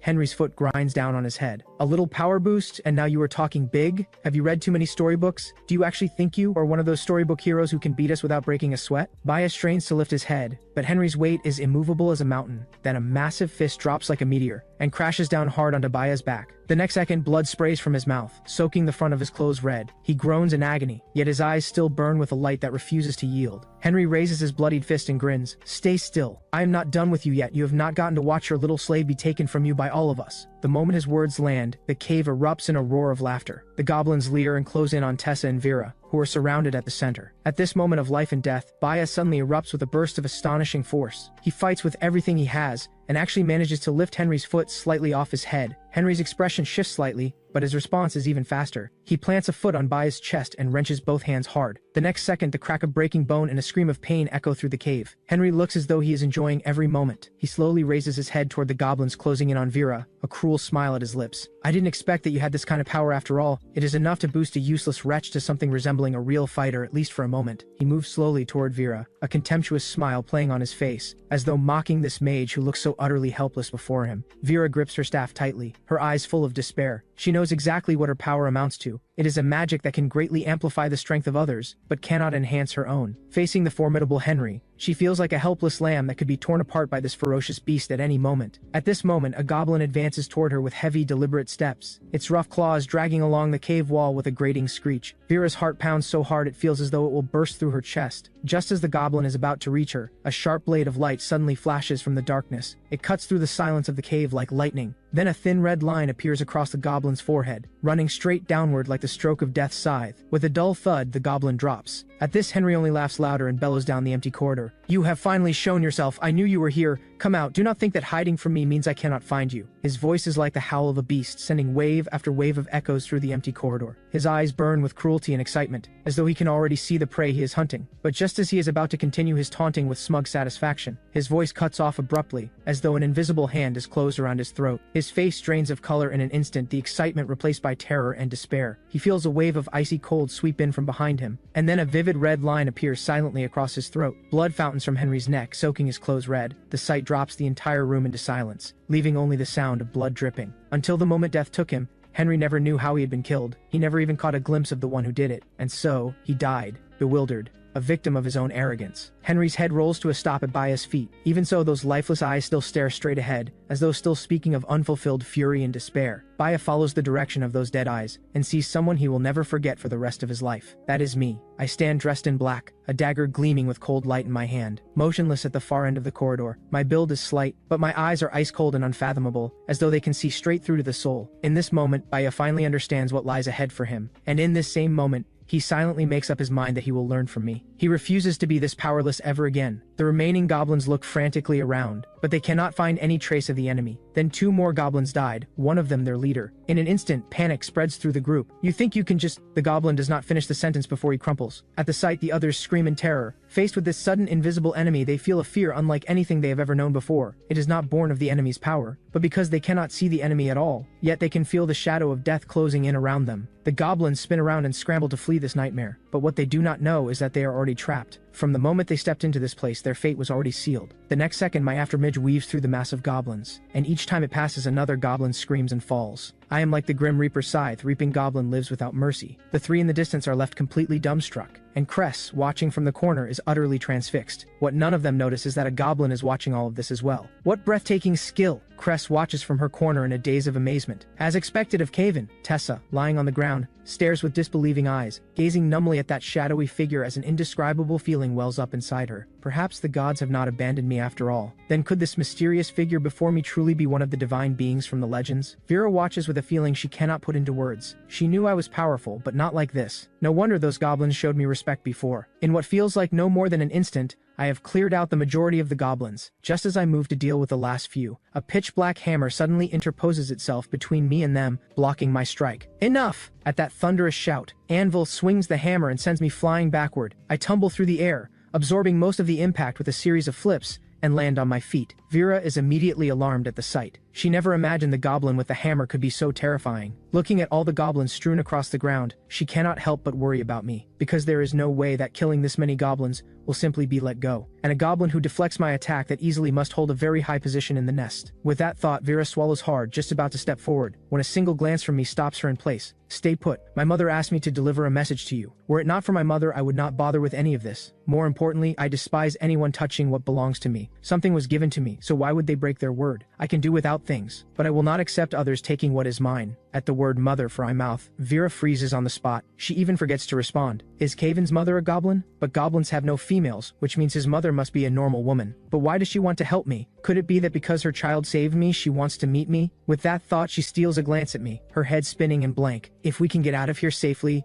meeting her mother is not out of the question. Watching the expressions shift across her face, I furrow my brow slightly. I have no idea what this woman is thinking, but I do not particularly care. The most important thing right now is to take her with me, but the surviving goblins are already making their accusations. "Lord Anvil, it was him! We did not do anything, you have to stand up for us!" Anvil's expression remains cold. He sweeps his gaze around the room and eventually lets it settle on me, his thoughts unreadable. Seeing Anvil make no move, the goblin beside him opens his mouth, only to be cut off. "Are you certain you did nothing?" Under Anvil's cold and scrutinizing gaze, the goblins step back and recount what happened, not forgetting to add at the end, "Lord Anvil, we came here to avenge Gawk. Do you have proof?" The goblin who spoke stands there in stunned silence. When have goblins ever needed proof? If they do not like something they fight, that is how it works. But they notice that Anvil's gaze has grown even colder. "So, you broke into an honored guest room without any proof whatsoever?" The goblins are about to argue, when the next moment a heavy hammer comes down on one goblin's head. With a wet crack, the goblin's head bursts like a tomato. The others watch in bewilderment. bewilderment, unable to understand why Anvil would protect an outsider. But the next moment, the sound of hammer meeting skull rings out again and again. One goblin skull after another splits apart under Anvil's heavy hammer. The shocking scene snaps Vera back from her thoughts, only for her to go blank again. What is happening? Why is this goblin killing other goblins? The only answer she gets is Anvil's impatient voice. Why are you all still standing there? Get away! I am about to leave. When something crosses my mind, I look back at Anvil. Why do you do things you do not like doing? No reason, and whether I like it or not is none of your concern. His answer leaves me with a quiet, faint feeling of disappointment. It is because this goblin reminds me a little of someone I once knew, a comrade I trained alongside in my past life. That person was strange. Right up until the moment I killed him with my own hands, he never answered my question. He just smiled and touched my face. With that thought, I glanced toward the corner, then take Vera into the room. Baya, picking himself up from the floor, watches me go into the room, and shifts his gaze to Anvil. He is just about to say something, but Anvil cuts him off with a sharp reprimand. In the end, Baya enters the room with Tessa's support. Once everyone is gone, Anvil doubles over and vomits on the floor. No matter what, it seems he still cannot get used to this. That is why he always stays at his master's side, making weapons. He had once thought he would never have to deal with anything like this his entire life. With that thought, Anvil wipes his mouth and lets out a bitter smile. Who could have imagined it would come to this? Then Cress's laughter drifts through the air. You really are useless, aren't you? I never expected that a goblin so famous for brutality would have a problem like this. Cress covers her mouth to stifle her laughter, eyes full of mockery. Anvil wipes his mouth again with no intention of rising to the bait. You are still here? Not leaving? Or perhaps you cannot get out? At his jab, Cress bristles instantly. What do you mean I cannot get out? She curses inwardly. How does this goblin know? Seeing that he has gotten to Cress, Anvil allows the faintest upward curl to touch the corner of his mouth. Then something comes to mind and his expression turns serious. I hope you will honor the agreement. At those words, a flicker of something like pity crosses Cress's eyes. They said they would. Anvil nods, stamps his foot on the ground, and calls out, Gulper! The word is barely landed before an enormous strange mouth rises slowly from the ground and swallows up every goblin body along with all the blood, leaving nothing behind. At the sight, Cress is openly envious. If she had one of those, cleaning up would be so much easier. With that thought, she looks back at Anvil. Incredibly convenient, but why do you want to integrate with the human side? The question catches Anvil off guard. After a brief silence, he glares at her with cold intensity. That is none of your business. Meanwhile, in my room, Vera sits on the bed watching me with a look of eager anticipation. What in the world does Kaven's mother want to say to me? Could it be a marriage proposal? He is a goblin, but apart from being a bit short, he seems alright. In addition, he has saved me so many times and he is absurdly powerful. With that thought, Vera sneaks a glance at me and a faint flush rises to her cheeks. What did your mother want to say to me? I watch the expressions change across her face, utterly baffled, but I do not pay it any mind and begin relaying what mother asked me to say. If you wish to leave, I can let you go, but I hope House Vagris will remember this. Venora had previously deduced from Vera's appearance and clothing that she belongs to House Vagris. House Vagris is also known as the human family that values promises above all others. Hearing the name of her family, Vera sits up sharply. It seems your mother knows quite a bit, but more importantly, can I really escape? You can, but you will need to wait. Wait for a time when the marshal is away. Once you find the right moment, escaping from here should not be difficult for you. Beyond that, the only goblin here you need to be wary of is old Rugnar, but he stays deep underground and has no reach up here. Moreover, even if you cannot beat him in a fight, it is no problem for you to escape. The marshal is a different matter. Against him, there is simply no opening to exploit. With that, I add without thinking. One more thing, my mother asks whether you would like to meet her before you leave. Hearing that my mother is the one who wants to meet her, Vera's head goes completely blank. At that very moment, the door rattles. Vera quickly gets off the bed, ears burning red, and goes to open it. But when the door opens, it is Cress, waving at me with a grin. I give her a brief glance, and take a folded paper from my storage ring, tossing it to her. Vera sneaks a look, and sees that it is unmistakably a map. Could it be a map of the nest? If that is really what it is, what is the relationship between Kaivan and this woman, and what role does each of them play? Even by her estimation, I am becoming harder and harder to read. Once she has the map I tossed her, Cress nods enthusiastically. Incredible! With a map this perfect, I can finally get out of here. Overcome with excitement, she moves to throw her arms around me, only to find my dagger pressed against her throat. She immediately throws her hands up. Kaven, I did not mean anything by it. I am just happy. You did not mean anything by it, and you still did that to someone? At that, Cress looks between me and Vera with a meaningful gaze. Well then, I will leave you two to it.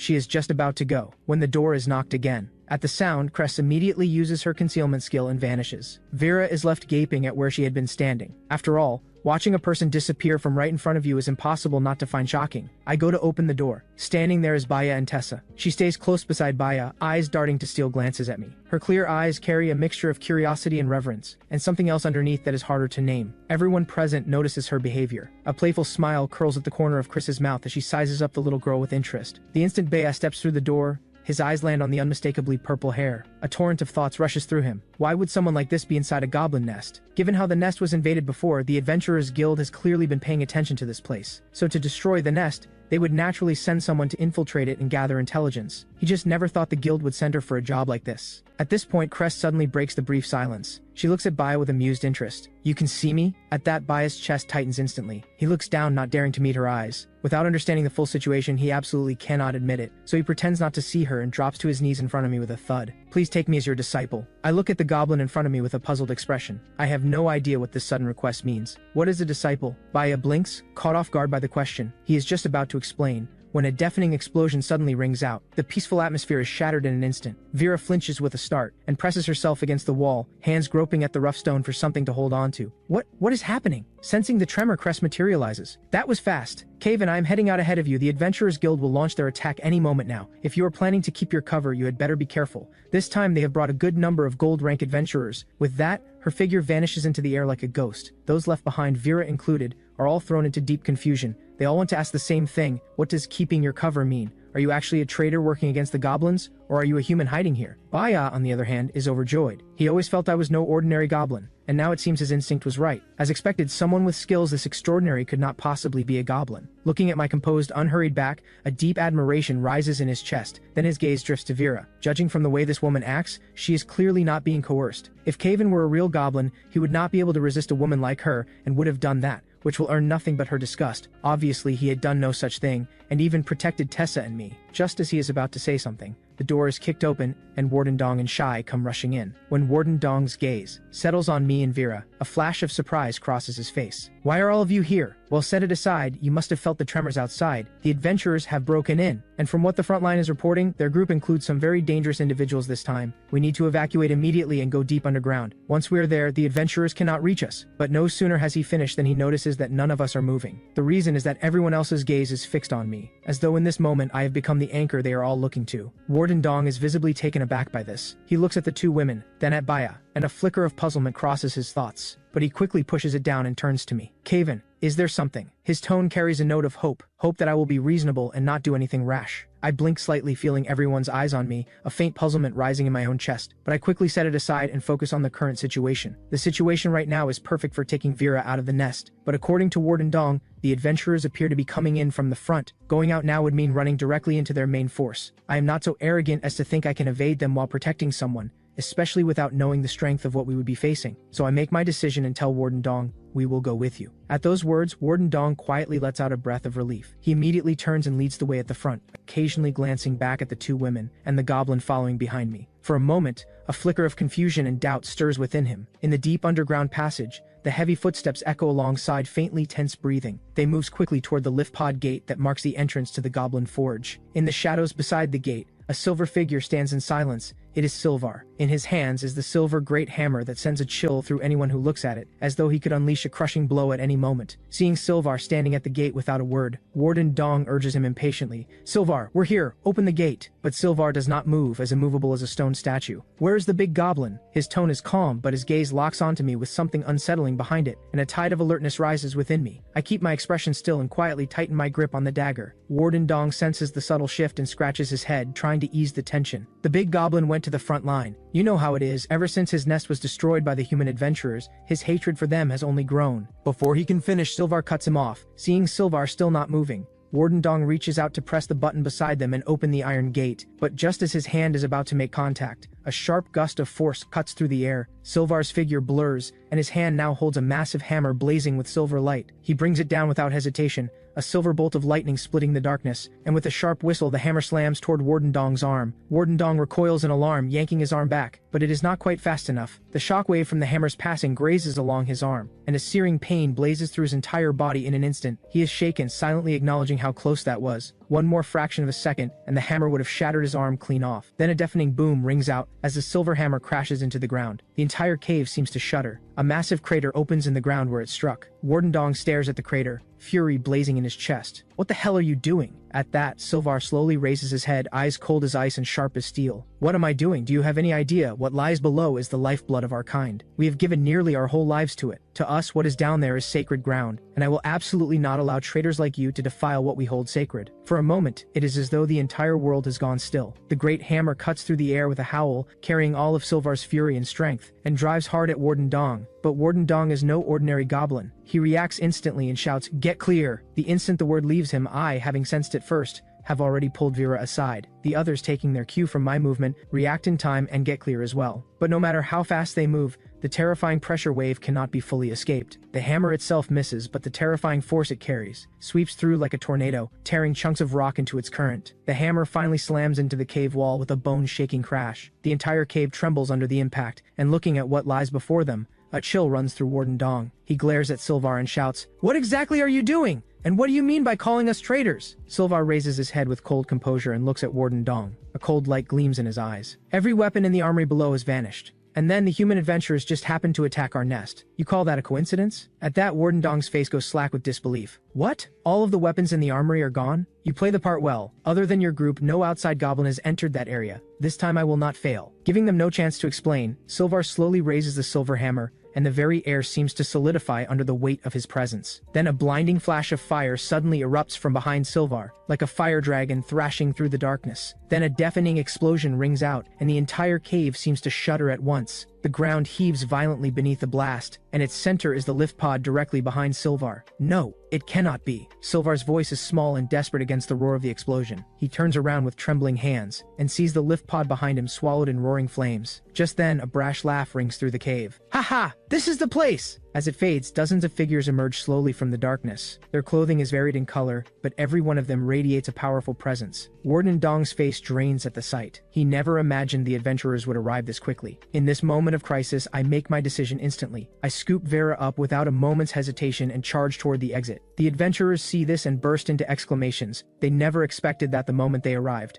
they would encounter a goblin trying to run. The sheer audacity of it is an affront to their standing as silver rank adventurers. We are silver rank adventurers. If we let a single goblin get past us, we will be the laughingstock of everyone. Let me handle this. With that, a powerfully built man steps forward with a contemptuous smile, striding forward to cut me off, but I do not even glance at him and keep running, summoning a shadow at the same time. The next moment, a pitch-black shadow shoots out like a thrown blade, driving straight for the big man. Jace never imagined this goblin would have such a peculiar shadow-type skill, but as a seasoned adventurer, he steadies himself quickly, draws the broadsword at his hip, and slashes hard at the shadow. The next second, a thunderous crack rings out, the shadow is split in two, and the pieces dissolve into smoke, and melt into the man's own shadow. All of this happens in an instant. Faced with the surrounding adventurers, I have no intention of fighting them head-on. Instead, I use their brief moment of hesitation, adjust my position in an instant, and disappear from their sight. Jace watches me vanish from right before him, with a woman on my back, and his fury ignites immediately. He had fully expected to stop this unremarkable-looking goblin without difficulty. He did not expect to come out the worse for it. The adventurers around him see his fuming face and burst out laughing. "Jace, you're slipping." Hearing their laughter only makes Jace more furious. He grabs his sword and gives chase. No goblin escapes from me. The others keep laughing at his furious state. They figure I have some tricks, but there is no way I can stand up to Jace. After all, Jace is a silver rank adventurer. His strength is nothing to dismiss, so they have no interest in pursuing me themselves. There are still plenty of goblins here that look like they will put up a more interesting fight. Seeing the situation has deteriorated, a flash of resolve crosses Warden Dong's eyes. Split up! The goblins around him are already poised to scatter. Of them all, Shy is the fastest. Almost the instant Dong's order lands, Shy is already shot off like an arrow toward a predetermined direction. Meanwhile, I run into a small complication. Along my escape route, I come across a group of adventurers. They leer at me, and close in like hungry wolves, intent on catching us both. Just as they are about to reach me, an enormous dark mass rises from the ground, and plants itself between them and me. It is a massive hammer formed from concentrated mana, radiating a presence that chills the bones, as though it could shake the very earth. The adventurers are driven back step by step and can only stare at Sylvar in shock. Sylvar slowly raises his head. "You want to pass? Then step over my corpse first." Someone among the adventurers laughs first. What is this goblin on about? But Sylvar is not shaken in the slightest. His eyes burn with undiminished resolve, as though he is channeling every ounce of his fury into strength. "You savages who know nothing of science and technology, do you have any idea what you just destroyed? That was over a decade of our labor. A home built with our blood and sweat. You foolish humans, I will make you regret ever setting foot in this place." As his roar fills the air, a terrifying mana begins to pour from him, sweeping across the battlefield like a gale, pushing every adventurer in range back step by step. The adventurers stare at what is unfolding before them, fear rising in their eyes. Only now do they understand that Sylvar is no ordinary goblin. His power is formidable. For a brief moment, they actually find themselves regretting their earlier arrogance, but it is already too late for that. Sylvar's roar grows louder and louder, his mana swelling with it. He heaves the great hammer in a mighty swing and charges at the adventurers. Following his lead, the remaining goblins launch their own counterattacks and the entire battlefield descends into chaos. Meanwhile, on the other side of the battle, Roan, the adventurer leader, waves his sword and laughs as he gestures at the fleeing goblins. "Leave this one to me, everyone else pick your own target." At those words, Lang's eyes sharpen with a keen glint. His gaze locks onto the somewhat slight Shy. Vane, battle-axe in hand, charges straight for the largest of them, Warden Dong. Lisa streaks toward Baya like a bolt of lightning. "Hey you, put down that girl, or I will make you wish you were dead." Baya is startled by the shout and slings Tessa onto his back almost instantly, turning to run. He is the second of the 3 goblins to react, but his small build and the added weight of Tessa on his back leave him noticeably slower than the other 2. Meanwhile, Lisa is blazing fast, her figure weaving through the corridor like a silver whirlwind. She closes the gap with Baya quickly, and in the same motion draws the sword at her hip, leveling it at him. Baya feels the sharp sword energy at his back and his face goes white in an instant. A wave of despair surges through him. Is this how it ends for me? Perhaps dying like this is not so bad. They are human. If I hand Tessa over to them, at least she will be safe. Perhaps it is to save himself. Perhaps it is concern for Tessa. He pushes Tessa forward, placing her between himself and Lisa. Lisa is startled by his movement and immediately sheathes her sword, catching Tessa in her arms. She never expected the goblin to use the girl as a shield. Baya uses the opening and runs away. Lisa watches his figure shrink into the distance and tightens her fist with fury. Then she turns to Tessa with concern. "Are you all right? Are you hurt?" Tessa stares at Lisa blankly, repeating the same words. "I am fine." She does not actually know what Baya was thinking when he pushed her away. She only knows that she has been abandoned again. Looking in the direction Baya disappeared, a strange feeling wells up from somewhere inside her. Lisa is just about to say something comforting when Tessa speaks first. "I am fine. How could anything be wrong with me?" She looks up and gives Lisa a bright, innocent smile, but that smile makes Lisa's skin prickle, a sense of unease rising in her chest. Everyone knows that people rescued from goblin nests, man or woman, are either shattered in spirit or gone vacant in the mind. But this little girl is behaving as though nothing happened, which is hard for her to make sense of. Lisa looks her over. The girl is far stronger than she expected, so she should be all right. For a brief moment, Lisa finds herself remembering her own first encounter with goblins. With that thought, she slowly crouches down and gives Tessa a warm smile. "How about I takes you out of here?" "Okay, sister." Her voice is sweet and her smile is radiant, but her eyes remain fixed in the direction Baya disappeared. Lisa notices something is off and follows Tessa's gaze, only to find nothing but darkness. Most of the goblins have been cleared out now that the invasion is underway, but just to be safe, it is better to get out first, and more importantly, she has not had enough kills yet. Meanwhile, a powerfully built man advances with a spear in hand,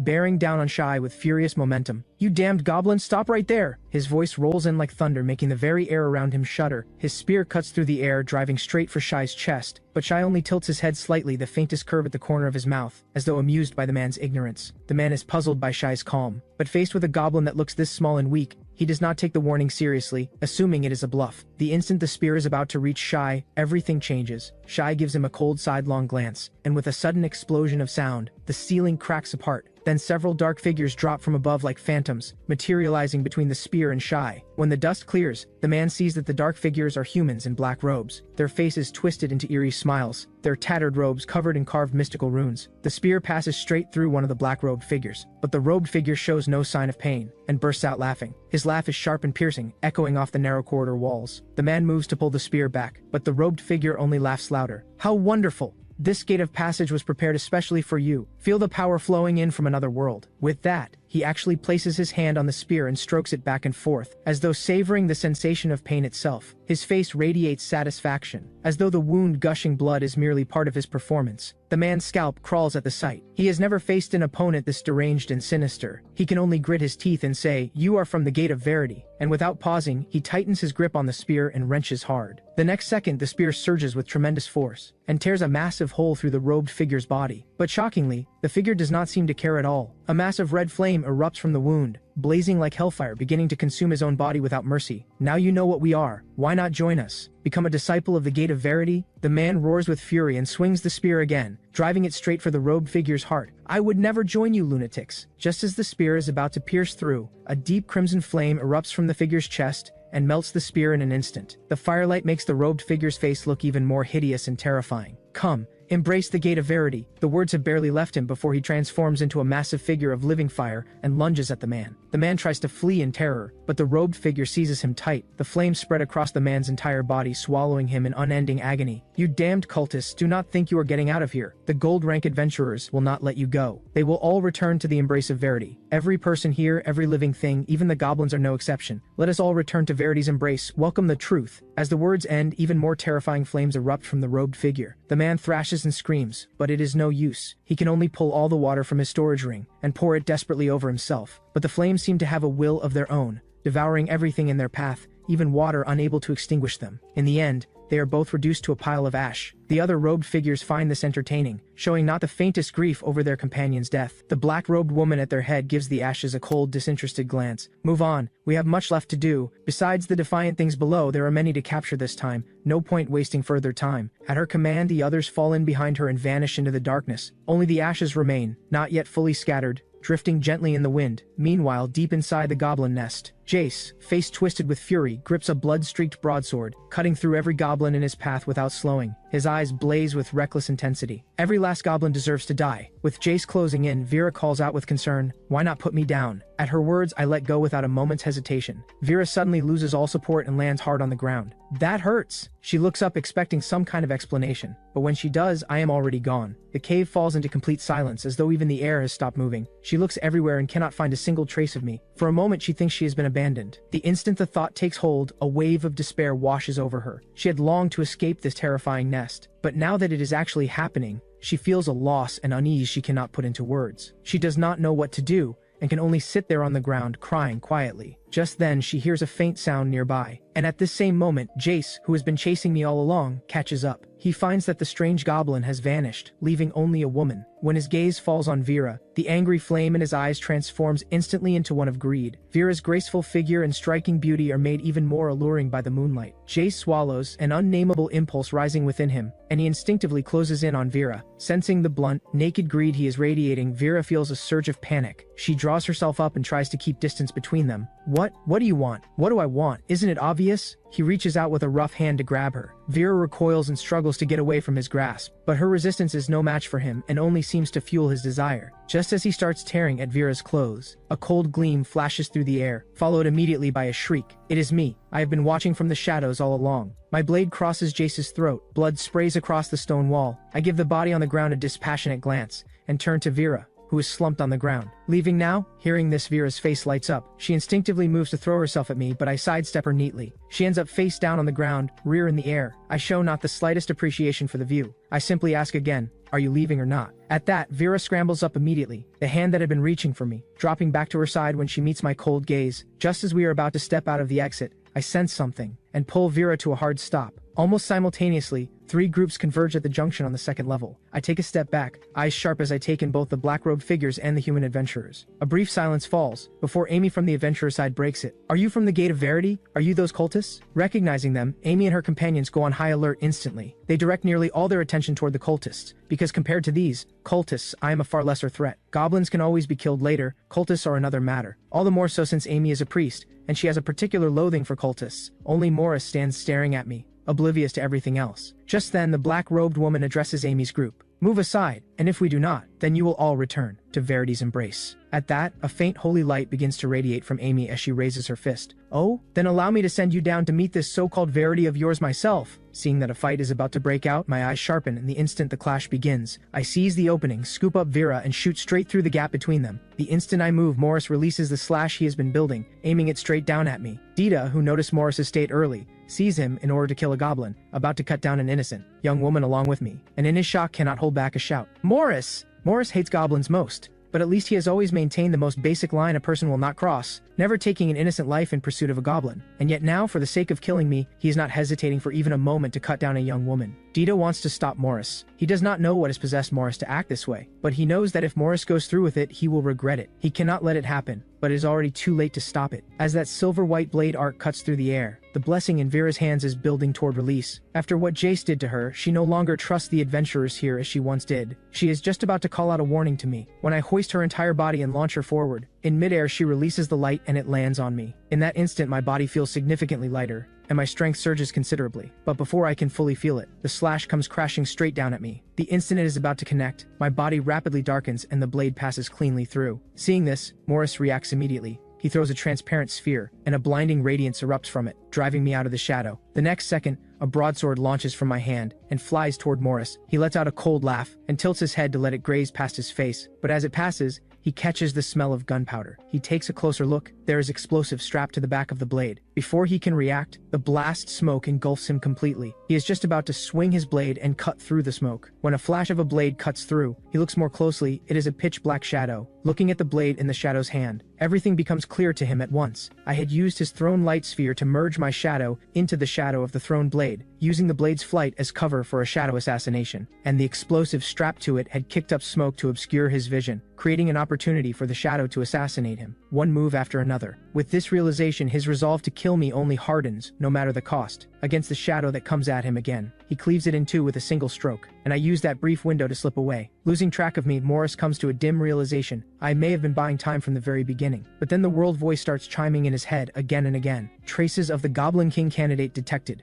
Your personal skill Goblin Bane activates. You have located the Goblin King candidate's trail. A tracking marker has appeared in your mind. Note, if the distance exceeds 10 kilometers, the marker will disappear. I will not let you escape again, Morris growls. Dita reaches out and grabs his arm. Noticing that something is wrong, Dita speaks with concern. Morris, what is going on with you? Our enemy right now is the Gate of Verity, and what in the world were you just trying to do? You almost— But Morris yanks himself free of Dita's grip in an instant. All that exists in his mind right now is to kill me. No matter whose life it costs, he will do it without hesitation. He charges after me without looking back, not sparing his teammates so much as a glance. At the sight of this, the cultists laugh even louder. Even your captain has abandoned you. Why not join the Gate of Verity? Amy responds by punching the speaking cultist into the ground. What are you blabbering about? We are more than enough to deal with the likes of you. Dita trusts Morris. He is our captain. Fiona glances back at Dita, who is standing frozen. Dita nods instinctively. It is the first time he has ever seen that expression on Morris's face. It has not yet taken root? What are you talking about? It makes no difference. A year from today will be your day of death. Come back with us now for judgment. There is still time. In response to what Amy says,